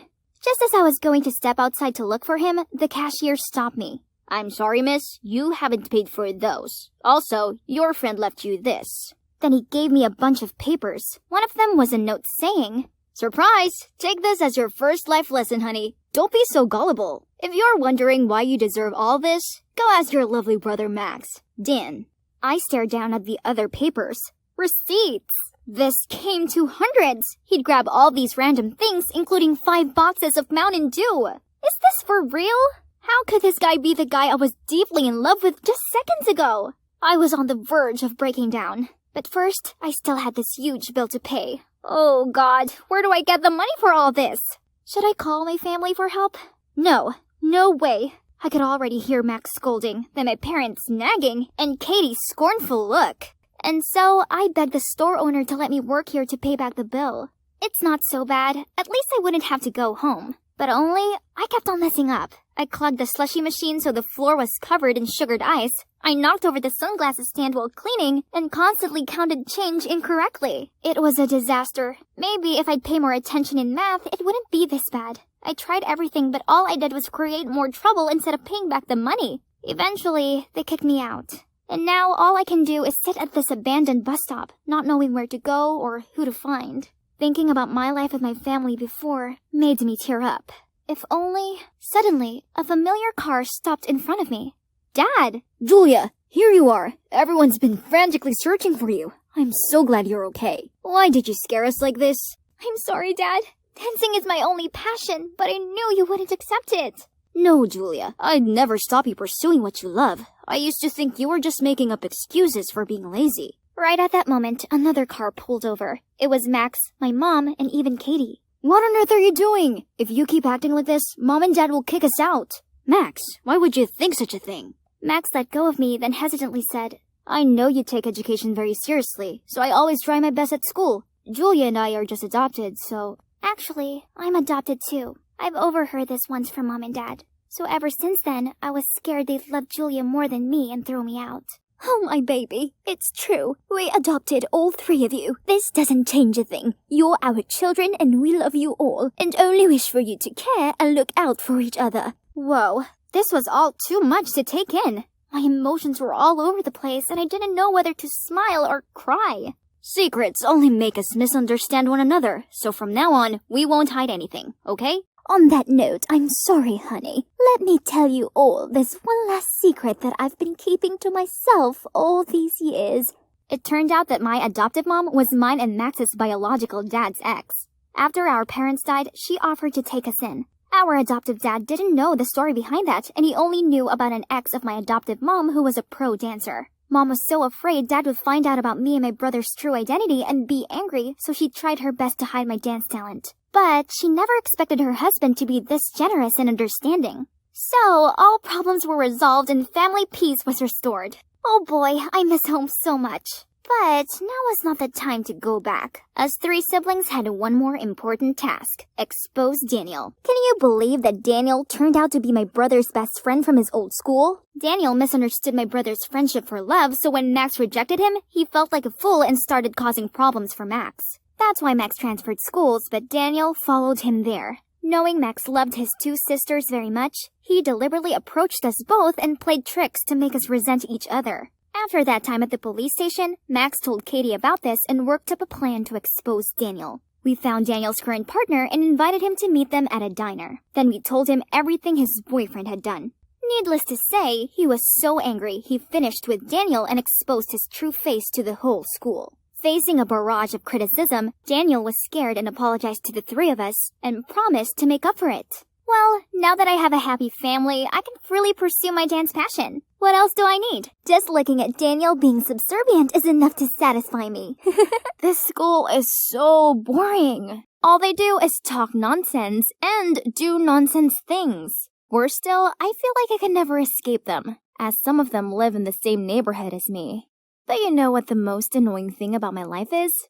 That's Joy, my identical twin sister. In my parents' eyes, she's perfect. That's why she's the favorite child. Her allowance is more than mine, and she gets to attend an elite private school while I'm stuck at the most boring school ever. How unfair! With a sulky face, I walked into my room whining. I think having identical daughters means our parents forgot that there's actually two of us. They've never picked me up from school. Don't be absurd. They just took me to collect my dress for the school gala. A new dress for some fancy party. How terrible for you! I don't even want to go to the party. Trust a nerd like you not to appreciate what you have. If I were you, I'd make the most of every second of that elite school of yours. And if I were you, I would just enjoy my pressure-free life. We both sighed and stared into a void, thinking about our tiring lives. Then Joy suddenly turned to me. Oh my god, Jade! Do you want to be me? Go to my school, have my things, and attend the gala? What a brilliant idea! Why had we never thought of it before? I'd live her fancy life and she'd live my dull one. That's perfect! Wow, this school is enormous. I tried to keep my cool as I navigated the endless hallways in search of Joy's locker. Ah, found it. I spotted a group of girls waving me over. They must be Joy's besties. Ruth, Nora, and Nell. Unlike my boring sister, they looked very glam in their branded clothes. What a power group! Wherever we went, all eyes were on us. Students handed us snacks, saved places in the cafeteria line for us, and let us sit in the front row of the basketball match. These girls were so interesting. Bet I fit in with them way more than Joy did. Talking about Joy, she somehow loved my boring old-fashioned school. I'd never heard her chat that much in my life. About how nice my friends were, how easy all the lessons were, and how cool the school bus was. Joy's friends were so much fun, and they did cool things. For instance, they always had shopping dates and bought each other expensive gifts without question. One time, Nora, the richest girl in the group, didn't hesitate in going into Kate Spade and buying the new release handbag for Ruth. I thought this was pretty awesome of Nora. But then something happened that made me question the group dynamics. Ruth told me that she liked the red velvet cupcakes at the bakery near my house, and she asked me to buy her some. I was happy to do it, but the next day, when I brought the cupcakes and told her the price, she burst out laughing. Joy, my dear, I don't care how much they cost. That's your concern. Then she turned to Nora, showed her a picture of a cute but expensive skirt, and told her to order it for her. Hang on. Had she always been thinking it was acceptable to order us around like this? I don't understand why an innocent bookworm like my sister would hang around with this cunning clique. They don't study at all. During the test, while I was still randomly circling the answer, Ruth kept on kicking my chair and urging me to let her copy my work. And as soon as the teacher turned her back on us, she even snatched my answer sheet. Huh? What's with that attitude? I took a look around and saw both Nora and Nell were also copying another girl's paper against her will. Rude! After the test, Ruth came up to me, hissing. Have you forgotten our deal? Huh? Deal? What could it be? Well, I guess I would have to put up with Ruth for as long as I was Joy, so I could return everything to her in roughly the same condition after the gala. What I really should do now is just to enjoy this elite school life, right? So, I didn't join Ruth and her minions for lunch, but bought food from this super cool vending machine instead. They even had pizza. But the machine made these weird sounds. Ugh, I think my food was stuck. So I kicked and tapped it. But it still didn't work. You dare get into an altercation with the pizza machine? You must be starving. Oh my god. This basketball boy was the most handsome guy I'd ever seen in my life. I was too lost in his eyes to realize the dumb machine had finally delivered my lunch. This gorgeous guy then leaned towards me and my heart skipped. Oh, Cupid, I wish I was the one he picked up instead of the pizza. Here you go. Right before I could react, someone snatched the tray and pushed me aside to enter between us. Thanks, Hayden. Want to share lunch with me? Huh, excuse me? How could she steal both pizza and a boy from me? The boy took my pizza from her and said, Thanks, but I'd like to share this with this cute, starving girl instead. I'll buy the drinks. Wait, was he asking me? Then yes, 100% yes! Leaving a furious Ruth behind us, we walked to the bench table nearby. So, he's Hayden, the captain of the basketball team. We talked so much about our favorite comic books and even played basketball for a bit before classes. That was my best lunch ever. After school, I was about to leave when Ruth stopped me. Didn't anyone ever tell you not to mingle with Hayden? He's not wealthy. We have high standards about who deserves to be around us. Duh! Huh? She sure seemed to swoon over him earlier, but now that he'd turned her down, she decided he wasn't worthy? This girl's mindset really didn't sit well with me. As soon as I arrived home, I told Joy everything. You should listen to Ruth. Hayden must be bad news. I don't care what Ruth thinks. How come you do? Is it 'cause of this deal you have with her? Not your business, but stay away from Hayden. I don't want to get in trouble. Ugh, these vague hints were agitating me. What was it about? But whatever the deal between Joy and Ruth was, I wasn't going to let it get in the way of my blossoming romance with Hayden. Today, me and Hayden had arranged to meet at lunch again to play basketball. I excitedly walked out of art class just as the girl fell and dropped her painting set around my feet. I immediately picked them up for her, when all of a sudden, a boy's hand covered mine right before someone stamped their feet on our hands. It was Ruth. It was her who tripped up the poor girl, too. She did all that on purpose to hurt me, but Hayden got there just in time to save the day. What do you think you're doing? Feeling too embarrassed being caught red-handed, Ruth couldn't do anything but give me a spiteful look before leaving. I couldn't believe that Hayden did that for me. His hand was swollen, but he just kept checking if my hand was okay. How can Ruth be so horrible? Because she knows everyone's ugly secrets, and she uses them to control people. Joy, she knows your secret too, right? No.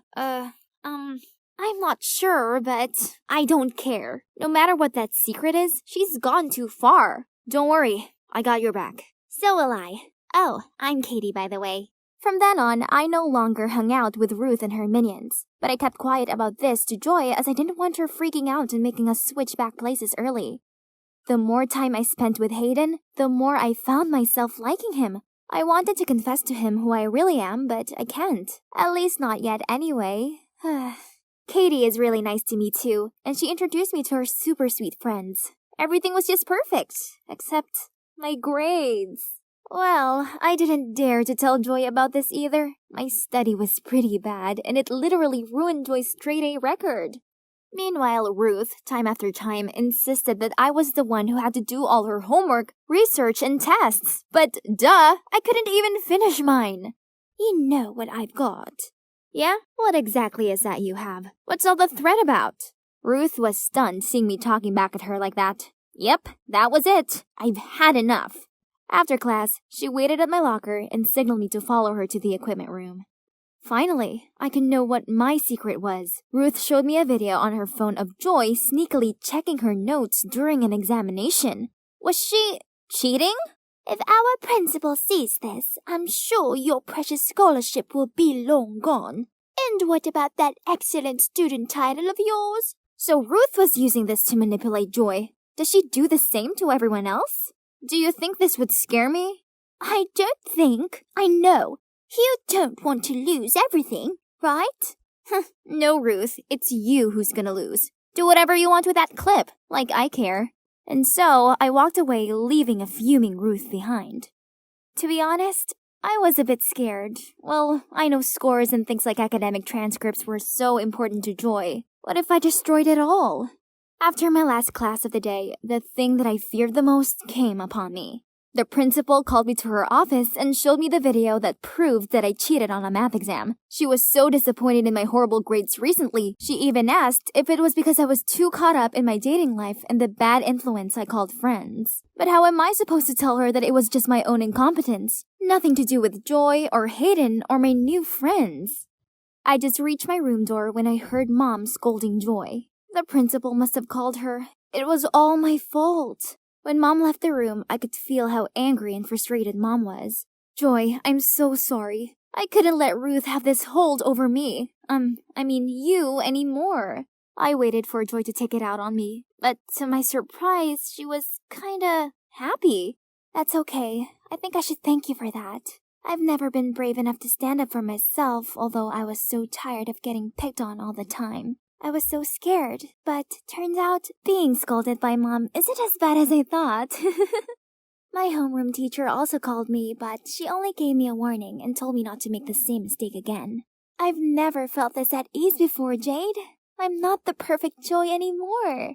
Then, Joy told me about the pressure she felt to be perfect. One time, she even got sick before the math test due to studying too much. Not having enough decent revision and being afraid of getting a bad grade, Joy cheated and was caught and recorded by Ruth as evidence. We finally understood each other and decided to teach Ruth a lesson to stop manipulating and taking advantage of others. We spied on Ruth and secretly recorded her. And guess what? Turned out she was not as wealthy as she always pretended to be. All the brand names she had were from the poor victims that she called friends. I also filmed Ruth forcing the top students to do homework and essays for the rich kids while she just sat idly to collect money. I was so ready to post these videos online, but Joy stopped me. She told me if we did this, we were just as bad as Ruth. Instead, she had a better idea. She sent the videos to Ruth and demanded her to delete all of the students' secrets. In exchange, we would delete all of hers. Ruth, of course, had no choice but to obey. Wow, how mature my sister is. My last day in Joy's life has arrived. I'm just gonna make the most of it before I hand the reins back to my sister. Honestly, I kinda miss my normal school and my friends. But what about Hayden? Will he still want to know me when he finds out I lied to him? I was looking around for Hayden when I saw some mean girls mocking Ruth for wearing a dress cheaper than theirs. So I walked straight up to them and whispered into their ears that I knew all their dirty secrets and they couldn't do anything else but storm off. Ruth gave me a coy look, mumbled a thank you, and then left. At that moment, a warm hand gently clasped mine. Hayden! Wow, you're so cool. I'm not that cool, Hayden. Actually, I have something I have to tell you. I then told him everything, from how I swapped identities with my twin sister to how I ruined her school life because of my childishness. You didn't ruin anything. Actually, you made things much better. So, since the pizza vending machine day till now, it has always been you, not Joy, right? Yeah, it's been me all along. That's all I needed to know. Then he pulled me in for the best kiss ever. Just one step into the hallway and I could already hear all kinds of whispers going all around. What happened? Did you forget, Sandra? It's Monday. Oh, not again. Who's the unlucky victim this week? Dorothy! It's Dorothy! Look what embarrassing deed she's done. So, it was a photo of the resident mean girl, Dorothy, on a date with some old rich guy. Ben and I had zero interest in those kinds of things, but these kids, on the other hand... Hey, there she is! This was the third Monday in a row that our school had turned into this gossiping chaos zone. Why, you ask? 3 weeks ago, out of nowhere, a bunch of random QR codes appeared stuck to some of the lockers. Curious, we scanned them and got access to this mysterious blog by someone called Quiet Night. They said they wanted to expose the true face of this prestigious school. So, every Monday at 2 a.m., they would reveal someone's dirty secret. And the first secret belonged to the beloved basketball team captain, Lewis. Turns out he flunked the last match on purpose so the rival school that his secret girlfriend attended would win. At first, everyone doubted it, but then someone found the girlfriend's Twitter where she posted a celebration photo. So, there you go. Everything became clear as day. Lewis immediately lost his captain title and the entire school canceled him. While everyone was still buzzing with that, already came the next Monday's secret. It was Mr. Worthing, our popular math teacher. His classes were known for their top performances. But as it turned out, he had always accidentally leaked the questions to his students before every exam. The rumor reached the principal, and he immediately had people look into it. Unfortunately, it was true, so Mr. Worthing was fired. And as you've heard, little Miss Dorothy was the third unfortunate victim.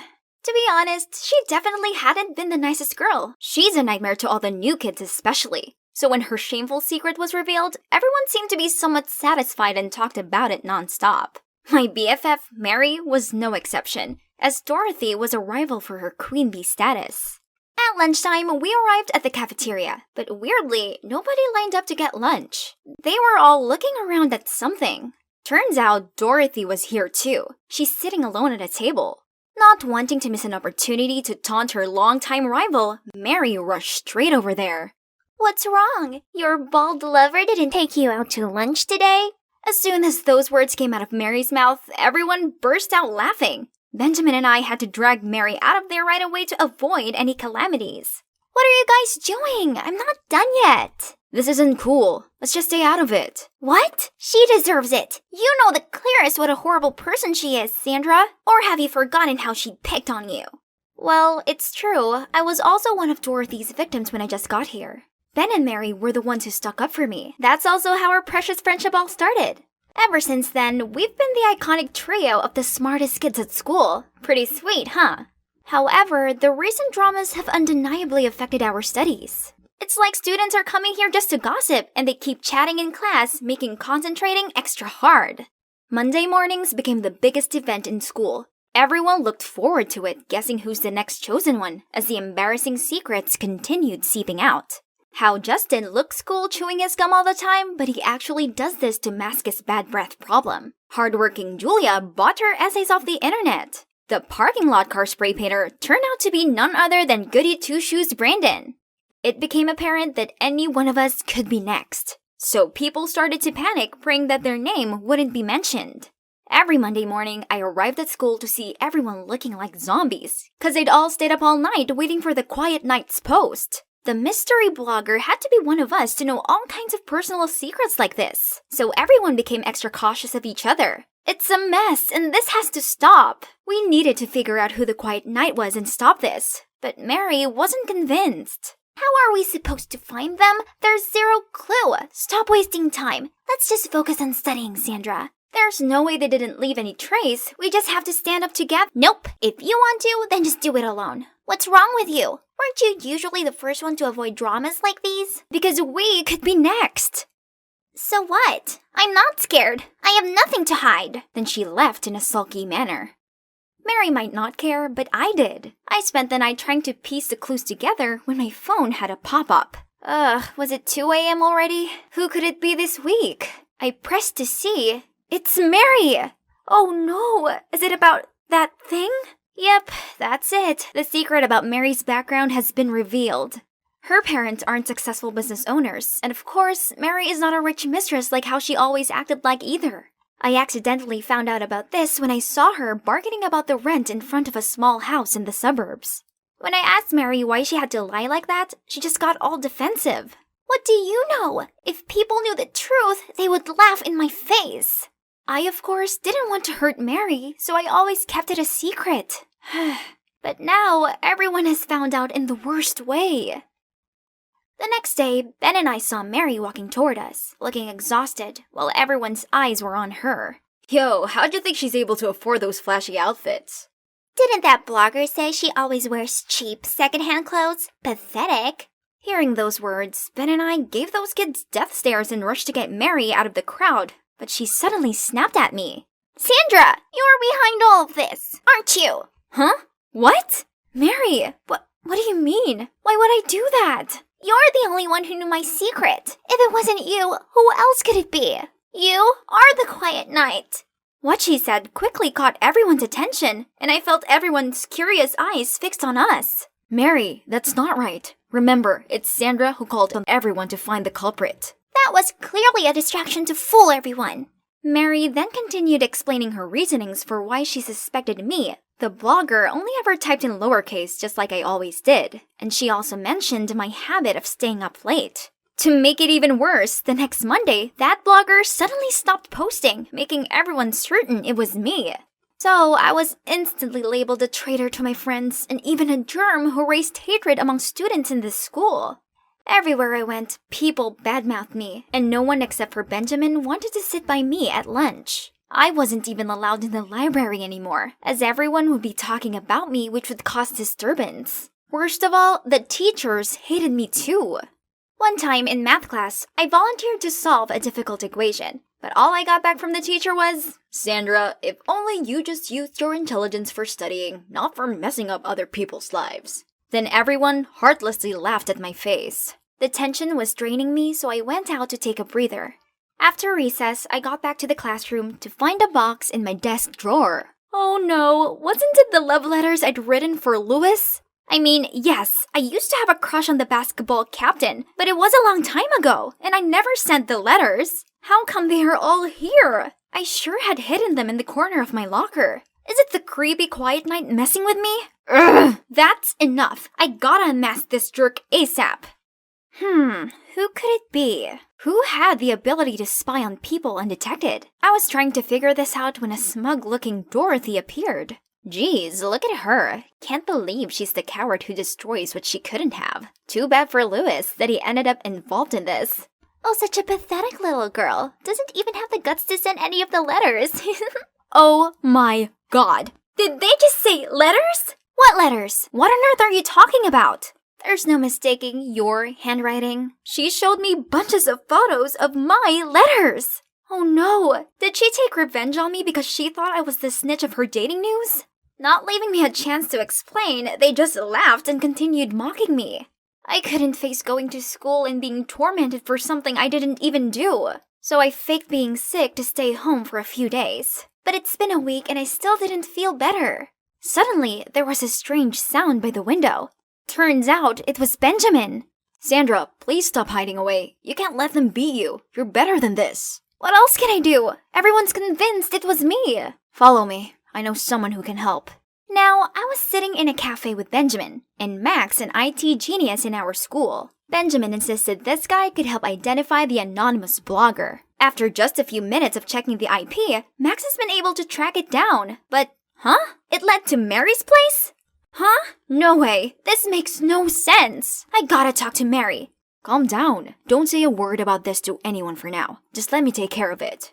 I had no clue what Benjamin was planning. He said he would help me clear up the case, but nothing happened for days. Until now, he insisted I'd come to watch this basketball game. What's the point? It just gave others a chance to mock me further.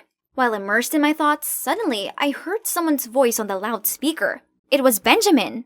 Hi everyone, I'm sure you guys are tired of the Quiet Nights blog by now, right? Yeah, at first, I just wanted to entertain you all a bit after boring hours of studying, but I guess it's no longer fun, huh? I'm sorry then, I'll stop now. Thanks for tuning in. What on earth is he doing? Now the entire sports hall was buzzing. Is it really you?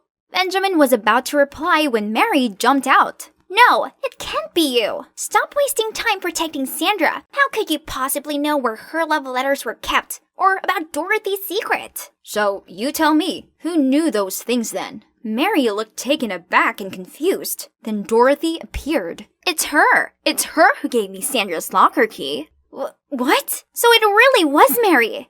I was still hoping that Ben's friend made a mistake somewhere instead, but... Why, Mary? I don't understand. Of course you don't. You're not in my shoes to judge. Turns out at first, Mary created the blog for the sole purpose of getting revenge on Lewis for being a cheater. He always told Mary that he wanted to date in secret to avoid peering eyes, but it was just an excuse so he could sneak around with other girls. Which is why this was news to both Ben and me. How about the math teacher? What has he ever done to you? He had no work ethic, so he deserved it. I always studied really hard, but he said that girls like me only ever cared about our appearance. He still thought my good grades were from copying these two. And you, Dorothy, it serves you right for the arrogant habit of bossing newbies around. Then she blatantly left the crowd as if she had nothing to do with the school drama all this time. I tried to chase after her, but I was stuck amid this angry crowd. There's still something she hasn't explained yet. The following days, Mary still went to school, but all of the other students isolated her. Benjamin and I tried to approach her, but she went out of her way to avoid us. So, after school, we decided to follow her. We saw her going to the cafeteria, but not to buy things, but to help the lunch lady clean up. Mary, stop being like this. You've still got a friend in me, but don't you think I deserve an explanation too? She then finally sat down and talked to us. Mary would have stopped after exposing the 3 people she hated, but when she saw everyone eagerly waiting for the news every Monday, she found it interesting and continued to bring up other embarrassing things. But then, when things started getting serious, she panicked and looked for someone to blame, and that person was me! Because I was the one who first came up with the idea of tracking down this anonymous blogger.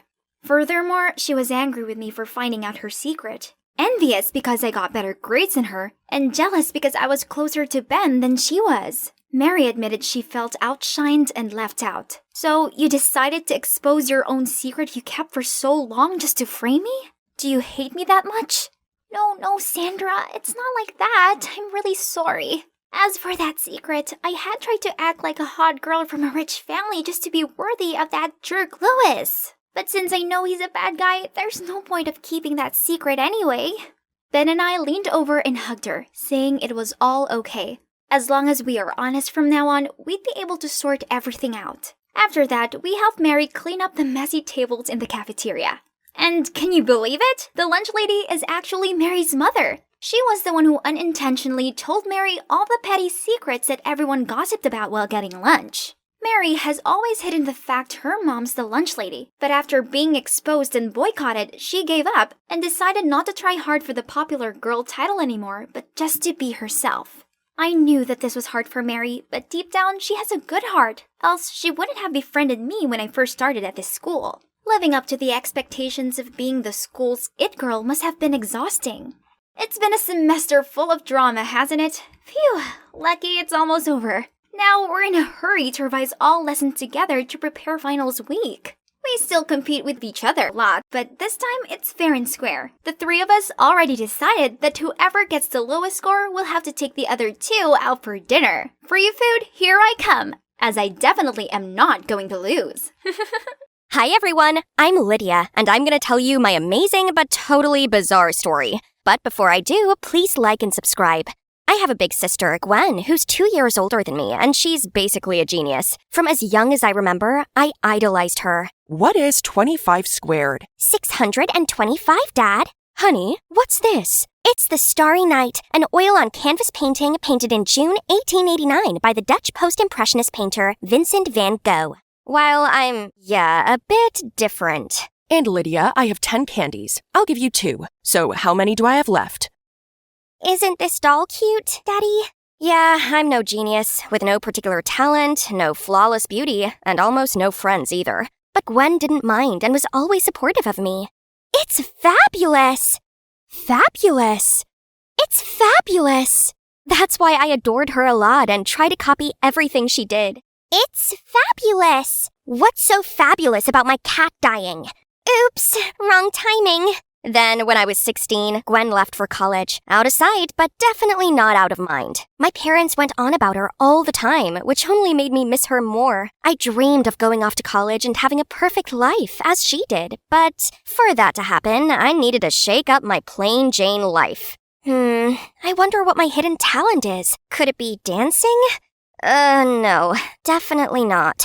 Okay, maybe singing would be better. Right now I'm in a state of mind I wanna be in like all the time. Ain't got no tears left to cry. That's enough. Next. Gosh, why can Gwen make it seem so easy? But at least my grades didn't fail me. I studied my butt off and finally got into law school just like Gwen did, then moved out. Yahoo! So here comes my first day of college. Send me spiritual strength, Gwenny. I successfully joined the cheerleading team and boys started noticing me. But I only had eyes for Ethan. My super handsome boyfriend. Finally, I achieved the life I'd always wanted. Thanks, sis, my real-life role model. Then one day, I arrived home to see a familiar figure waiting for me. Gwen! I was so happy, thinking she'd finally freed up time to visit me, but she looked so upset and had gained weight. A bit. College life seems to have fattened you up. Lydia, I'm pregnant. What the chocolate fudge? One eternity later, I finally managed to close my goldfish mouth, then invited her inside. I dropped out of college 6 months ago, then found out I was expecting a baby right after. My due date's in just 2 weeks, and I have nowhere to go. Please, Lydia, let me stay here. Our parents must not find out. I can't face their disappointment. How about my disappointment? She was meant to be perfect, but she's just ruined everything. What about the father?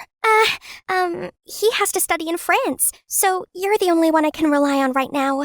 As mad as I was, I still felt sorry for her. She is my sister, after all. So I let her stay, but refused to talk to her. During the whole week, she hardly slept a wink. She plodded around the place, constantly trying to rub her back and tensing through the pain. I hated seeing her in so much discomfort, so yes, I caved. Together, we prepared for the arrival of our new family member, and I have to admit it, I was kinda excited. Let's find an adorable, meaningful name. Okay, let me do some research. Love Rosie is my favorite movie, so let's name her Rosie. Wow, that's fast. Baby Rosie was born healthy and happy. We three had such a good time until one day, I arrived home from college to find a note and an envelope inside Rosie's crib. My darling Lydia, I'll be away for a while longer. 2 months, I suppose. I have to make some changes so that I can provide for Rosie. Please take care of her for me and do not tell anyone about this. I will be forever grateful for this. G.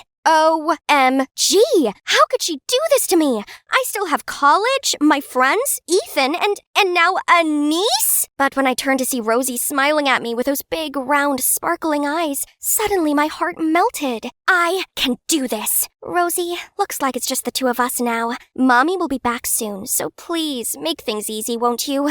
She absolutely did not. Sometimes I wondered if Rosie was real or an AI program because every night at 3 a.m. sharp, she would cry her lungs out. And if her milk was a little colder than 98.6, she'd spit it all out. Not to mention, I have to come up with 1,000 ridiculous ways to keep her entertained. And my house was always filled with the smell of stinky diapers. But other than that, Rosie was very sweet. I can't bring myself to get angry at her.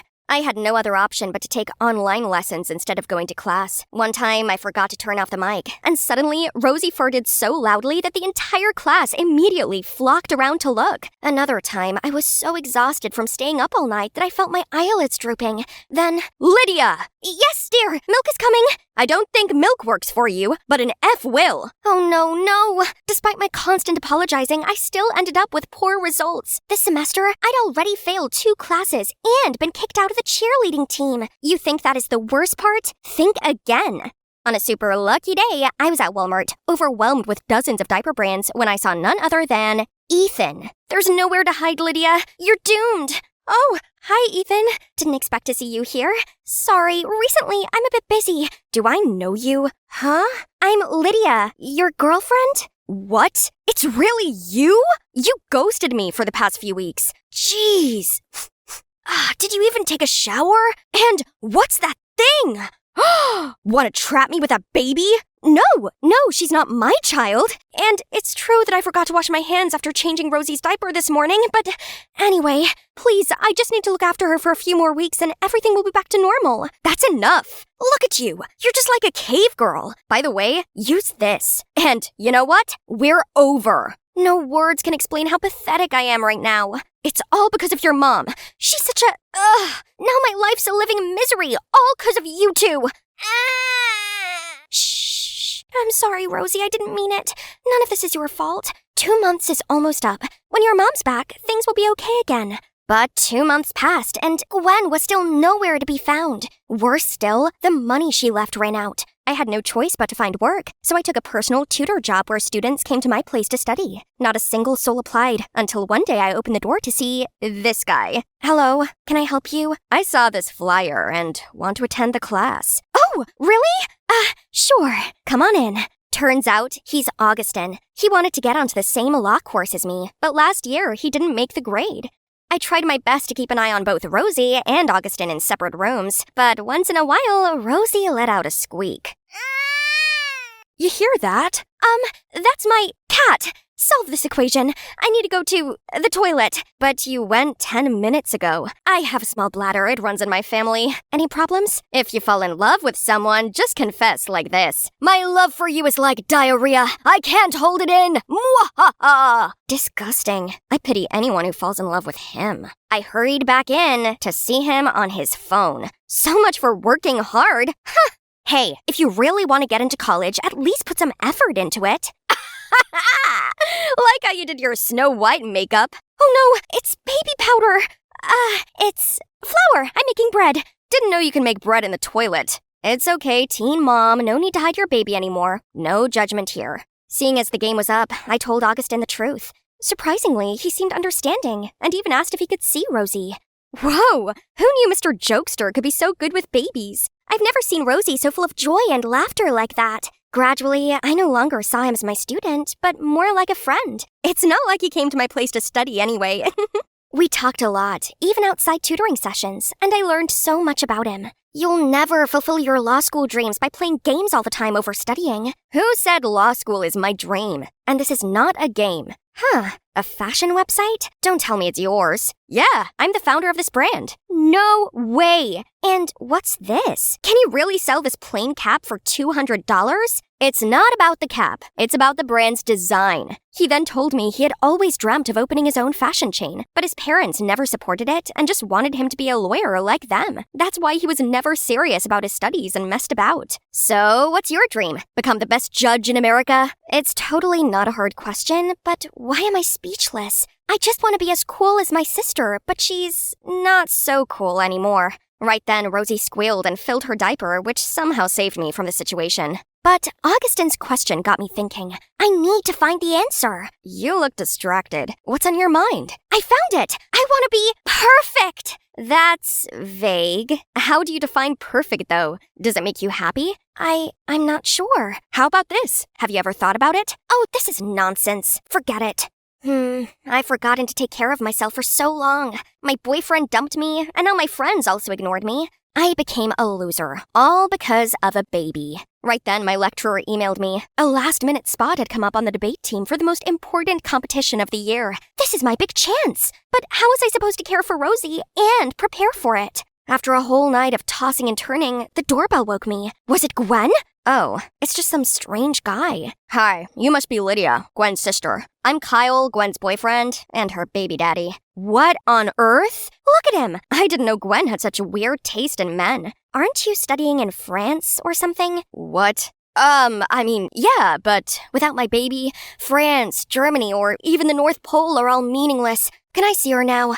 And after that was the reunion of the century. Thanks for taking good care of Rosie, but now I'll do it. That's my duty as her father anyway. Kyle might look intimidating, but he seemed to love Rosie sincerely. So even though it broke my heart, I gave Rosie to her dad. Besides, there's a huge opportunity waiting for me. I put all of my focus into studying, and it was all going amazingly. I ate the competition and left no crumbs, then even got invited back onto the cheerleading team. My dream life was back. But why did I feel like I had this big hole inside of me? Congratulations, best debater of the state! Thanks. Sup? You took back everything you wanted. Why the long face? I don't know.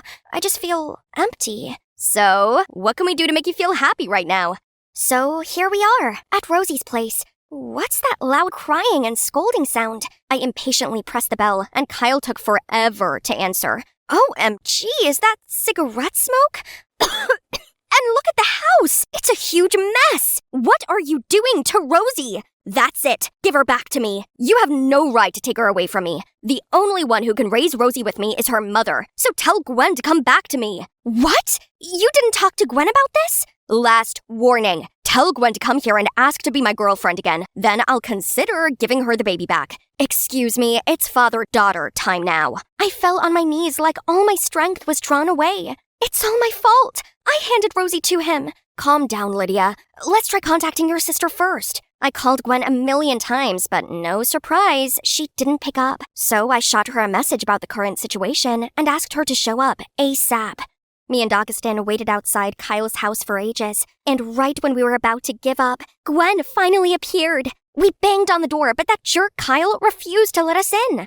Oh, you finally showed up. If you want the brat back that badly, then it'll cost you, let's say, $5,000. What a lowlife! Gwen was inconsolable, and Augustin kept trying to kick the door down. Success! We were about to storm in, but then spotted Kyle running off with Rosie and jumped onto his motorbike. Call 911. We've got this. He led me over to his bike, and I clung on for dear life as we chased after Kyle. He was going so fast, and I thought we were going to lose him. Then suddenly, Augustin took a sharp turn up a narrow alley. What are you doing? He went the other way! Trust me, and hold on tight. We whizzed back onto the main road and managed to cut Kyle off at the town square. He tried leaving the baby there and running off, but the cops caught up just in time, and he was arrested. I'm so sorry. I shouldn't have left like that. I put you all in such terrible danger. All I wanted was to make things right. Gwen, it's okay. We're all okay. After that, we all went back to her dorm. Turns out she's now a journalism freshman.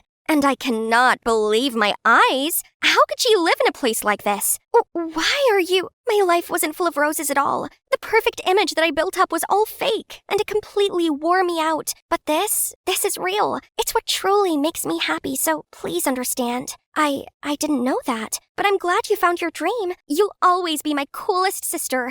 And with a holding hand, Gwen found the strength to tell our parents everything. They weren't angry at all, and even felt sorry for her carrying all that burden alone. Turns out it was Gwen who put all the pressure on herself. Mom and Dad even suggested that Gwen move back with them, so they could help her take care of Rosie. Finally, everything was sorted out, except I realized law was not my passion after all. Now, which path should I take? Suddenly, Augustin came to me with a wrinkled piece of paper. How about you start with this? Gosh, you still keep it? Let's say I'll give it a try.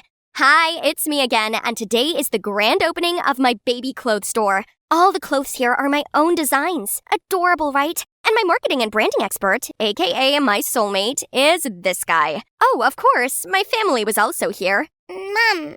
Wow, Rosie had just spoken her first word. Let's take a picture to capture this memorable moment. 3, 2, 1. Oh no, sweetie. My precious Sunday is ruined because of my not-so-precious sister, Emma, who insisted on dragging me to church for some sister time. We walked in to see the priest rushing over. Welcome in. You must be our new member, Janet. Whoa!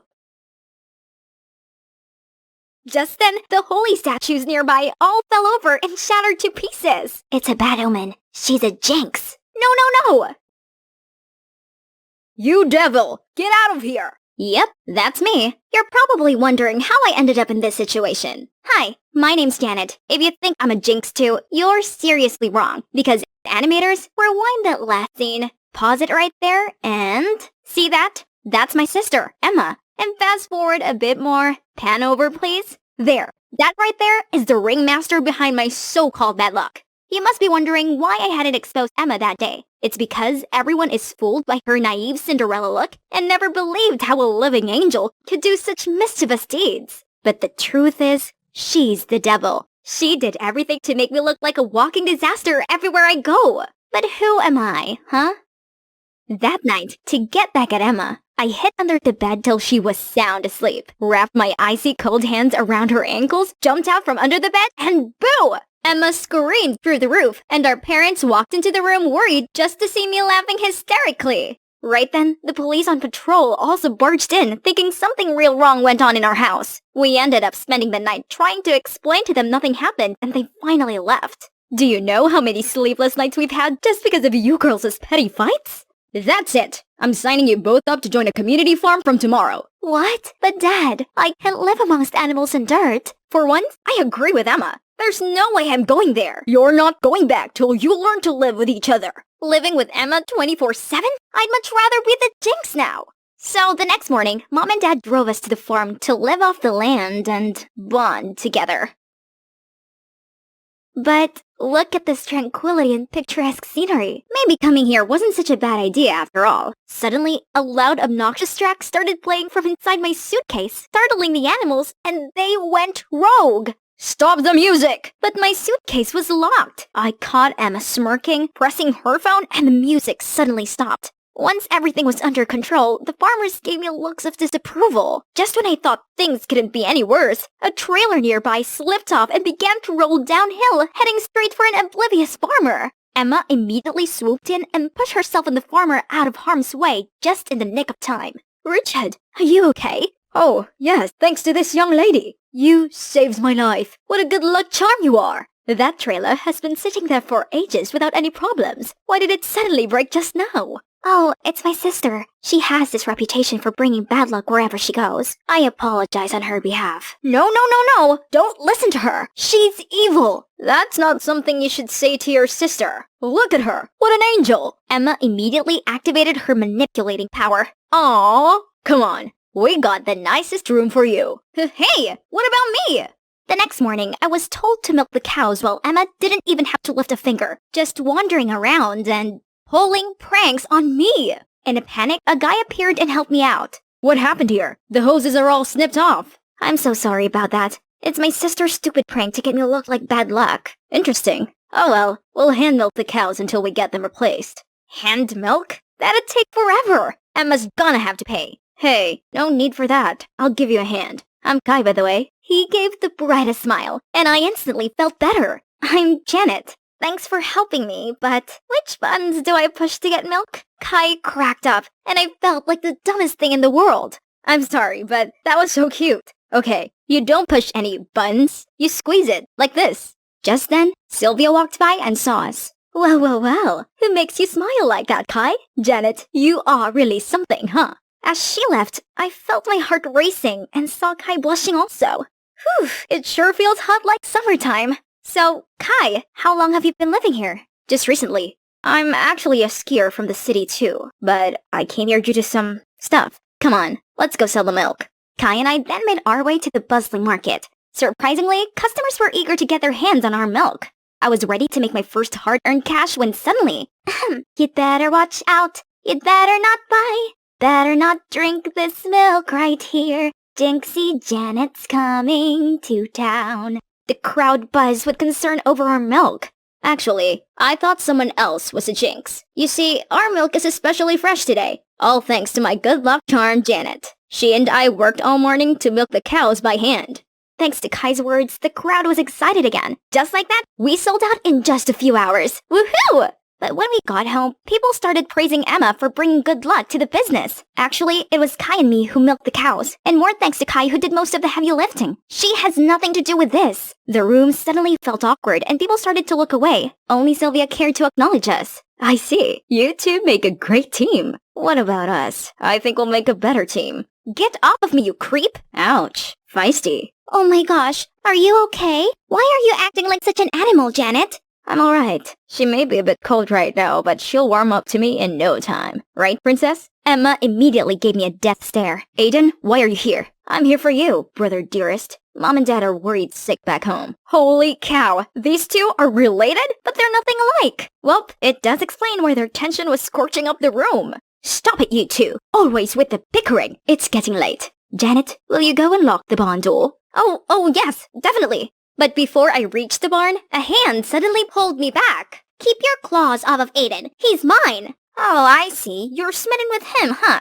Well, too bad, because he seems to like me instead, sister. How dare you? Emma dashed ahead of me towards the barn, turned all the lights on, blew on the deafening whistle, and the sheep went wild again. I desperately tried to stop the panic herd, but no use. Only when the farmer showed up and let the shepherd dog do his job was the scene under control. This is all your fault. You'll bring us nothing but bad luck and chaos. That's not true. I was trying to help while this was Emma's doing. Stop with all the blaming and start learning some manners, will you?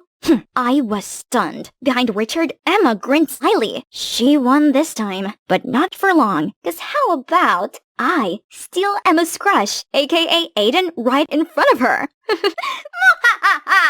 Well, actually, I didn't really have to steal anything, cause Aiden always found his way to me first, and he also brought Kai along. It was like something was going on between them, and they kept fighting to get my attention. They showered me with food, fought over the seat next to me at dinner, and wouldn't let me lift anything remotely heavy. It was getting a little annoying, but seeing Emma fuming with jealousy each time is so worth it. One afternoon, Kai and I were picking flowers in the field when he gently tucked a flower in my hair. It looks good on you. Then, he lifted my face and leaned in closer. I was floating in the summer breeze, ready for a kiss, when we both got shaken up by the engine revving. Aiden? Sup, pretty thing? Wanna go out with a date with me? She's with me, can't you see? Well, maybe I'm blinded. Blinded by my love for you. How about you two can show some brotherly love and go together, huh? Then I walked off, only to see Emma's blonde head sticking out from the flowers. Hey Aiden, on second thought, I'd love to go with you. Shall we? Driving away, I could see Emma furious, and Kai with sad eyes following me? But the thing was, this was hella awkward. I don't feel like flirting if there was no Emma. And he, well, I don't know, couldn't stand it anymore. So I told him to stop at this random clothing store and insisted he try on this fancy suit. Whoa, you cleaned up nicely, huh? Do I not look good usually? Well, you kinda look like a hooligan. Is that genuine joy I see on your face? What? I'm always smiling. Oh, really? You and Kai were ready to bite each other's heads off just then. You don't know everything about us, Janet. I know you have a thing for him, but I can never let you two be together. Not this time. We came back to the farm to see Emma waiting for us, all agitated. You tramp! Isn't Kai enough for you? Now you're playing the double game with Aiden? And you're just jealous because Aiden doesn't like you. That's right. I only have eyes for Janet. She and Kai were never together. So quit sticking your nose into our business. Emma couldn't utter a word. For the first time, she seemed so vulnerable, then rushed away in tears. Look what you did, brother. Playing with both Emma's and Janet's hearts is a low blow. You're one to talk. Wasn't the thing with Tina your low blow? Tina? Tina who? Tina was your crush. I had nothing to do with her. It's about time you get over that. That's not what Tina said. She told me you flirted with her, and you abandoned her when she's falling for you. She lied, okay? She wanted to use you against me, and never once reciprocated her obsessive behaviors. I just want to leave everything behind and enjoy my life here, with her. So Aiden, please, just let us be. Too bad. She seems to like me instead. Can't you see? She doesn't care if her sister likes me. She still chose me over you. Dang, those words hit me hard. I didn't realize what I'd done to Emma all along. It's time to end all these silly sibling conflicts. Guys, stop. Can't you see you're hurting each other just like Emma and I? Janet, this jerk plays with you and Emma. He deserves a fist or two. No, Kai. I'm not exactly innocent either. I was also using Aiden to get back at Emma. You what? I know. But all these petty revenge doesn't bring us any good. No one wins at all. And honestly, I regretted having hurt Emma. And so should you guys. You want this golden boy to drop his sky-high ego? Yeah, good luck with that. I'm not a golden boy, Aiden. Are you kidding me? With all your success and skiing trophies, Mom and Dad can even see me behind all that. When you left home, they freaked out and made me go looking for you. Do you know the reason I quit skiing and left home? Cause Mom and Dad wouldn't stop pressuring me. It's suffocating. Every time I stand on the rink, my whole body shakes like crazy. I'm not perfect, Aiden, and I did not want to take away any attention from you. I'm sorry if you ever feel that way. Well, I didn't know. You could have told us what you'd gone through. To who? To Mom and Dad? The ones who keep pushing and nagging? Sorry I wasn't there for you. Heck, I was the worst. Right? You two could work this out. Now if you excuse me, I have my own sibling conflict to resolve. I was about to leave when we heard Emma screaming. Fire! Fire! Help! We immediately rushed to her, and the fire already caught on the haystack. It was spreading fast. I accidentally knocked over the oil lamp. What do we do now? You go call the firefighter. Aiden, you go get everyone here. Us two, we will go get water. Go, go, go! Kai and I tried our best to pour bucket after bucket of water, but it only stopped the fire from spreading, not put it out. We almost exhausted ourselves when the farmers arrived along with the firefighter, and luckily, after half an hour, everything was under control. Phew! But then, the farmers started surrounding me. It was because of you, isn't it? Every time incidents happen, you're always on the scene. Coincident? I think not. There we go again. But this time, I'm too beat up to even say anything. Then, there was Emma, petrified in fear, so I used every last effort to stand up. That's right, I knocked over the oil lamp and caused this fire. What are you doing? It's okay, I'm used to this. No, it was my fault. Janet's just trying to take the fall. In fact, this whole time, I was the one doing all the damage and blaming it on Janet. Was this for real? Emma standing up for me? You? Is this some kind of childish joke? You could have really harmed everyone here. This is our life work, not your girls' playground. I'm truly sorry. That's it. Tomorrow morning, you'll have to leave here for good. Both of you. We had no choice but to call our parents to pick us up. Meanwhile, I gotta pack my stuff.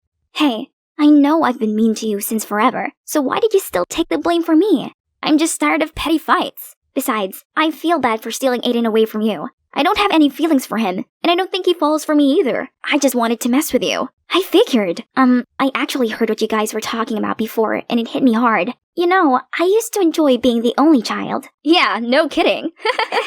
But honestly, when you came, it felt like all the attention and love was stripped away from me. I felt so lonely and jealous, so I decided to make you the center of attention, but in the worst way possible. I'm sorry. It's okay. It's all in the past now. I just want us to get along. And me not be called a jinx anymore. You got it. The next morning, our parents arrived all angry. We were so ready for a long-term grounding, but once they saw us holding hands, they were pleased. Honey, I think your plan worked. I knew it. You two can be little troublemakers, but deep down you still love each other. Come on, let's go home. Can we just wait for a few minutes? I don't want to leave without saying goodbye to Kai. But what took him so long? I gotta get going. Then Kai finally showed up. Wait up! I rushed out of the car and ran to give him a big hug. I thought you wouldn't come to say goodbye. How could I not? Especially when you forget the most important thing. Really? What is it? It's me, you silly. Oh, you're coming back to the city? Yes, I have a reason to be back now. To the city, to skiing, and what is it? It's you. Suddenly, a tree fell over right beside us and crashed the mailbox, causing all of the mail to fly out. You really are bad luck, aren't you? Hey, that tree was already rotten. And don't you think that it barely missing us means I'm good luck? I'm just kidding. Why is there a hole here? Could it be that the ants did it? What if they're secretly planning an attack on human beings? What will happen to the Big Mac? Elaine, does staring at the hole help you figure out the sphere volume? What class is it? Have you been paying attention at all? Have you? 'Cause if you have, you would have known the answer yourself. Excuse me? Oh, wait. Nah, I still don't know. Sorry, what were you saying? This is going to be in the test. You need to focus if you... Oh, this is Japanese class. Duh. That's it. We're going to the principal's office. And that's the huge of my high school life. Hi, my name's Elaine, and I've been living with ADHD since... I don't know. But of course, ADHD manifests itself differently among different people. For me, I just gotta make sure I take my medication... Wait, where's my birth certificate? Anyway, make sure to like and subscribe before I continue. Right after the principal's office visit, I was walking down the hallway when a hunky guy purposely bumped into me, knocking my bag over. Dude, is that a dinosaur? Are you a kindergartner? Hey, that's my fidget toy. Give it back. Whoops, finders keepers. Who dares mess with my friend? It's Gwen, the furious queen. Run!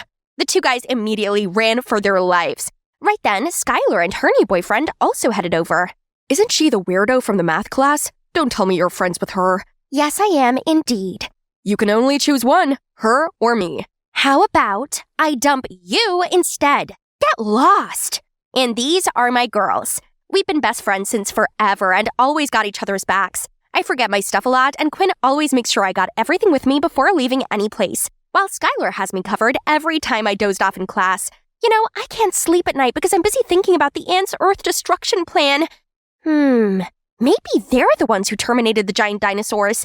Wait, where was I? I don't know. Rewind the video yourself. Valentine's Day soon arrived. Even though Skylar just broke up with her boyfriend, she already had loads of presents from other guys. And so did Quinn. My girls are hot. What about you, Elaine? Nothing this year yet? Nah, I don't care. You guys are all I need. How about you make a move? Any guy you've laid your eyes on? Talk about making a move. When are you gonna tell Cromer you've got the biggest crush on him? That's right. Give it a try today, Quinn. I don't care. I can get any guy if I want to. Right. Suit yourself, girl. That afternoon, we were walking when we heard an announcement from the school's radio station. Good afternoon, everyone. This is Malcolm from iHeartRadio. Today, we got a special request from someone anonymous delivered to Elaine Miller. Love the way you stared at the hole on the desk that day in math class. It was so cute. I wish I could be that hole instead. Happy Valentine's Day. Someone's got a crush on you, Elaine. You've got a secret admirer. See, someone likes you for who you are. Always stay true to yourself. I wonder who this is. OMG, I gotta find out. But didn't you say you don't care? That's right. But now the game has changed. Who could it be? They mentioned math class, so they must attend the same class as we do. That's it. All we need is the attendance list from Mr. Wilson's office. But we can't go in there. Ever heard of Mission Impossible? Girls, it's showtime. After class, we waited for Mr. Wilson to leave his office. Then, just like totally spies, we crawled onto the floor, successfully avoided the security guard's gawking eyes, and managed to hide from one of the teachers passing by. Then continued secretly advancing toward Mr. Wilson's office. Oh, look! They got flaming hot Cheetos now! Elaine! After we got the list, I immediately texted a bunch of people to test it out and anxiously waited. But some people replied calling me crazy. Others reported me to Instagram. I even got a visit from the police because they thought I was some creep sliding into people's DMs. Once they left, I immediately FaceTimed the girls. From the list, there's still Malcolm you haven't texted. Isn't he working at the radio station with you, Skylar? Yeah, we are working together, but it can't be him. He never asked me about Elaine before. Who knows? You weren't working at the radio station today, were you? My money's on him, Elaine. What should I do? I can't send messages on Instagram anymore. How about writing to him? You know, the old-fashioned way. So I prepared a love letter for Malcolm and even designed a cute envelope for it. But then I got too invested in designing the envelope, I forgot all about the letter. When I finally remembered the letter, I walked all the way back for it. But of course, my ADHD brain had to mess it up again. Not until the day when Quinn and Skylar came over and I couldn't find my doctor's envelope anywhere did I realize I'd sent Malcolm my ADHD prescription instead of the letter. We immediately flew to Malcolm's house just as the mailman dropped off the prescription envelope out front. Seeing Malcolm walking out, I frantically ran to the other side of the street and started doing the craziest dance to get Malcolm's attention. Suddenly, I tripped and fell flat on my face. Malcolm rushed to help me up and got me inside his house. We chatted a bit as Malcolm worked on my arm. Elaine, right? We share a few classes together. We do? Yeah, you always sit near Quinn and Skylar, right? I saw you snoozing in class sometimes. I guess so. Look, Malcolm, did you give me the message on the radio? Ah, the confession.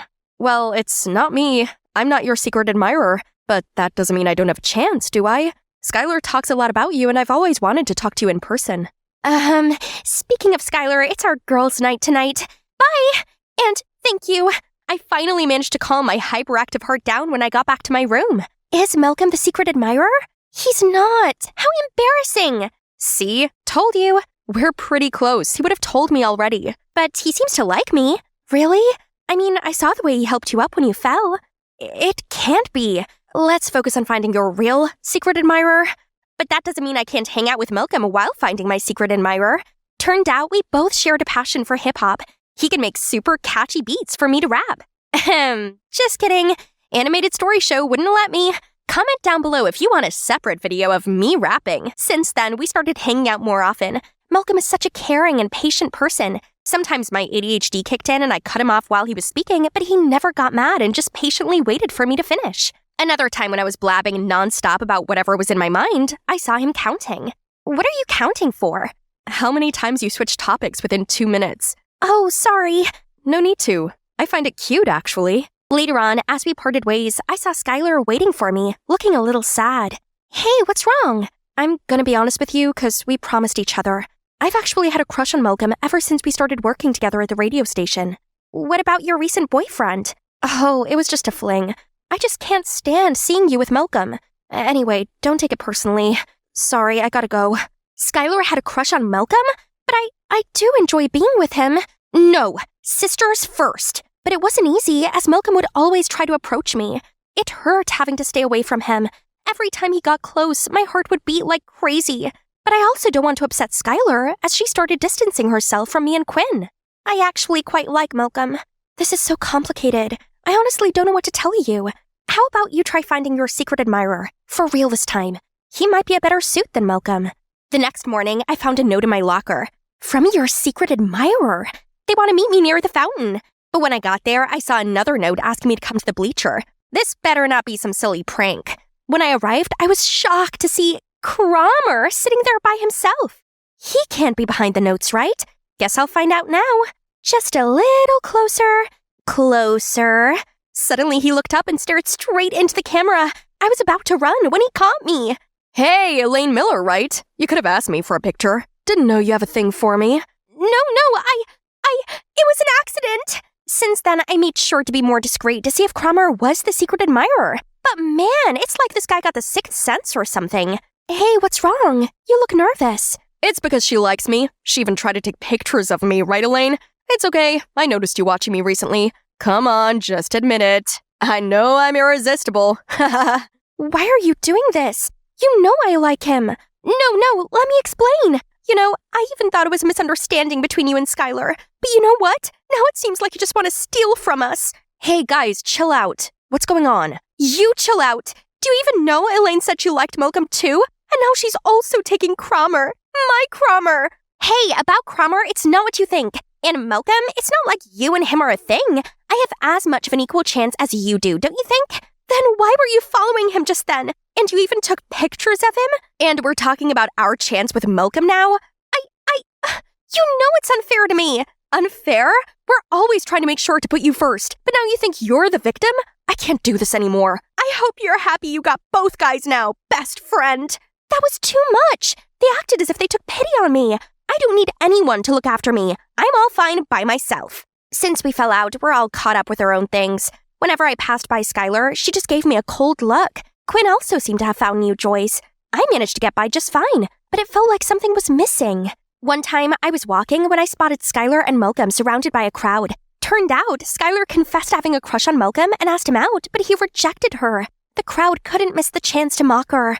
Suddenly, I remembered how Skylar used to stand up for me, and I felt so bad for her. So, I decided to defend her this time, but she just ran out of there. I tried to catch up with her, but Skylar wouldn't listen. Suddenly, she crossed the street without looking, and a car came crashing into her. I frantically ran to check on her, and we immediately got her to the ER. Thank God she was fine, just a couple bruises and scratches, but she refused to let me in. That night, I tried to call Quinn, but it kept sending me to voicemail. But I've made up my mind. I kept ringing her bell and insisted on waiting till she showed up. She finally gave in. Hey, I'm sorry for— Oh, you're sorry for me? No need to take pity on me. Just enjoy your happiness. Malcolm rejected me because he chose you. Happy much? Now just leave me alone, you ruthless, self-centered. Then she slammed the door shut in front of me, leaving me all stunned there. Ha! What a show. This should totally be on Netflix. Cromer? Why are you here? I live right next door, so I see Skylar doesn't want to see you. But I do. Get off of me! I never liked you! Are you playing hard to get now, pretty little thing? Right then, Malcolm appeared out of nowhere and bolted to punch Cromer in the face. Didn't you hear what she said? Leave her alone. Can't believe Quinn and I are arguing because of you, creep. If only Quinn knew who her crush truly was. Quinn likes me? Huh, could have told me earlier. What else is he up to? Anyway, thank you. Why are you here? I heard Skylar got into an accident right after the, incident, so I wanted to pay her a visit. Now that you're here, I just want to let you know, actually, the one sending you the confession on the radio that day was Skylar. What? She just wanted you to feel loved and not left alone on Valentine's Day. I was going to give it some time before telling you, but things got complicated all too quickly. Anyway, now that you don't have to find out who your secret admirer is anymore, would you want to go out with me? As a girlfriend, I mean? Malcolm, I do like you a lot, but I just can't bring myself to hurting Skylar ever again. I'm sorry. It's okay. I understand. Guess I'll see Skylar another time then. I'm so sorry, Malcolm. Later, I arrived home to Mom packing some boxes. Can you check if you still need these from the attic? Otherwise, they have to go. I opened up the boxes to find old pictures of me, Skylar, and Quinn inside, and I immediately burst into tears. We looked so happy together, like nothing could split us apart. That's right. We're sisters. I gotta make things right. The next day, after the first period, I came looking for Skylar. Gosh, I'm so anxious. Where's my fidget toy? What if Skylar's still mad at me? Looking for this? Yes! Skylar, I need to talk— Me too. I'm sorry, Elaine. I was so hurt and embarrassed yesterday that I said nasty things to you. And you were right. I should have told you earlier I have a crush on Malcolm. But after everything, I realized how stupid I was, and I don't want to lose you or lose us. Hey, me too. I couldn't sleep yesterday after hearing about everything from Skylar. I haven't been myself without you guys. Oh, me neither. You guys mean the world to me. It turned out Skylar also gave me the locker notes that day. She said she wanted me to give up on finding the secret admirer, and Cromer just happened to be there. After that, I also told Quinn and Skylar about the fight between Cromer and Malcolm that night when Cromer himself showed up. Hey, Quinn. I just realized I've always liked you. I'm sorry your friend Elaine liked me, but you are my perfect match. Be my girlfriend, will you? Skylar and I immediately gave each other a worried look when, Cromer, you know what Lady Gaga would say? Caught in a bad romance? I know I'm too handsome. You can't resist. She'd say, women stick together, you jerk. Cromer immediately ran away in embarrassment. What a loser. Oh, by the way, Malcolm left to study abroad today and he sent his goodbye to you. I feel so bad about you and Malcolm.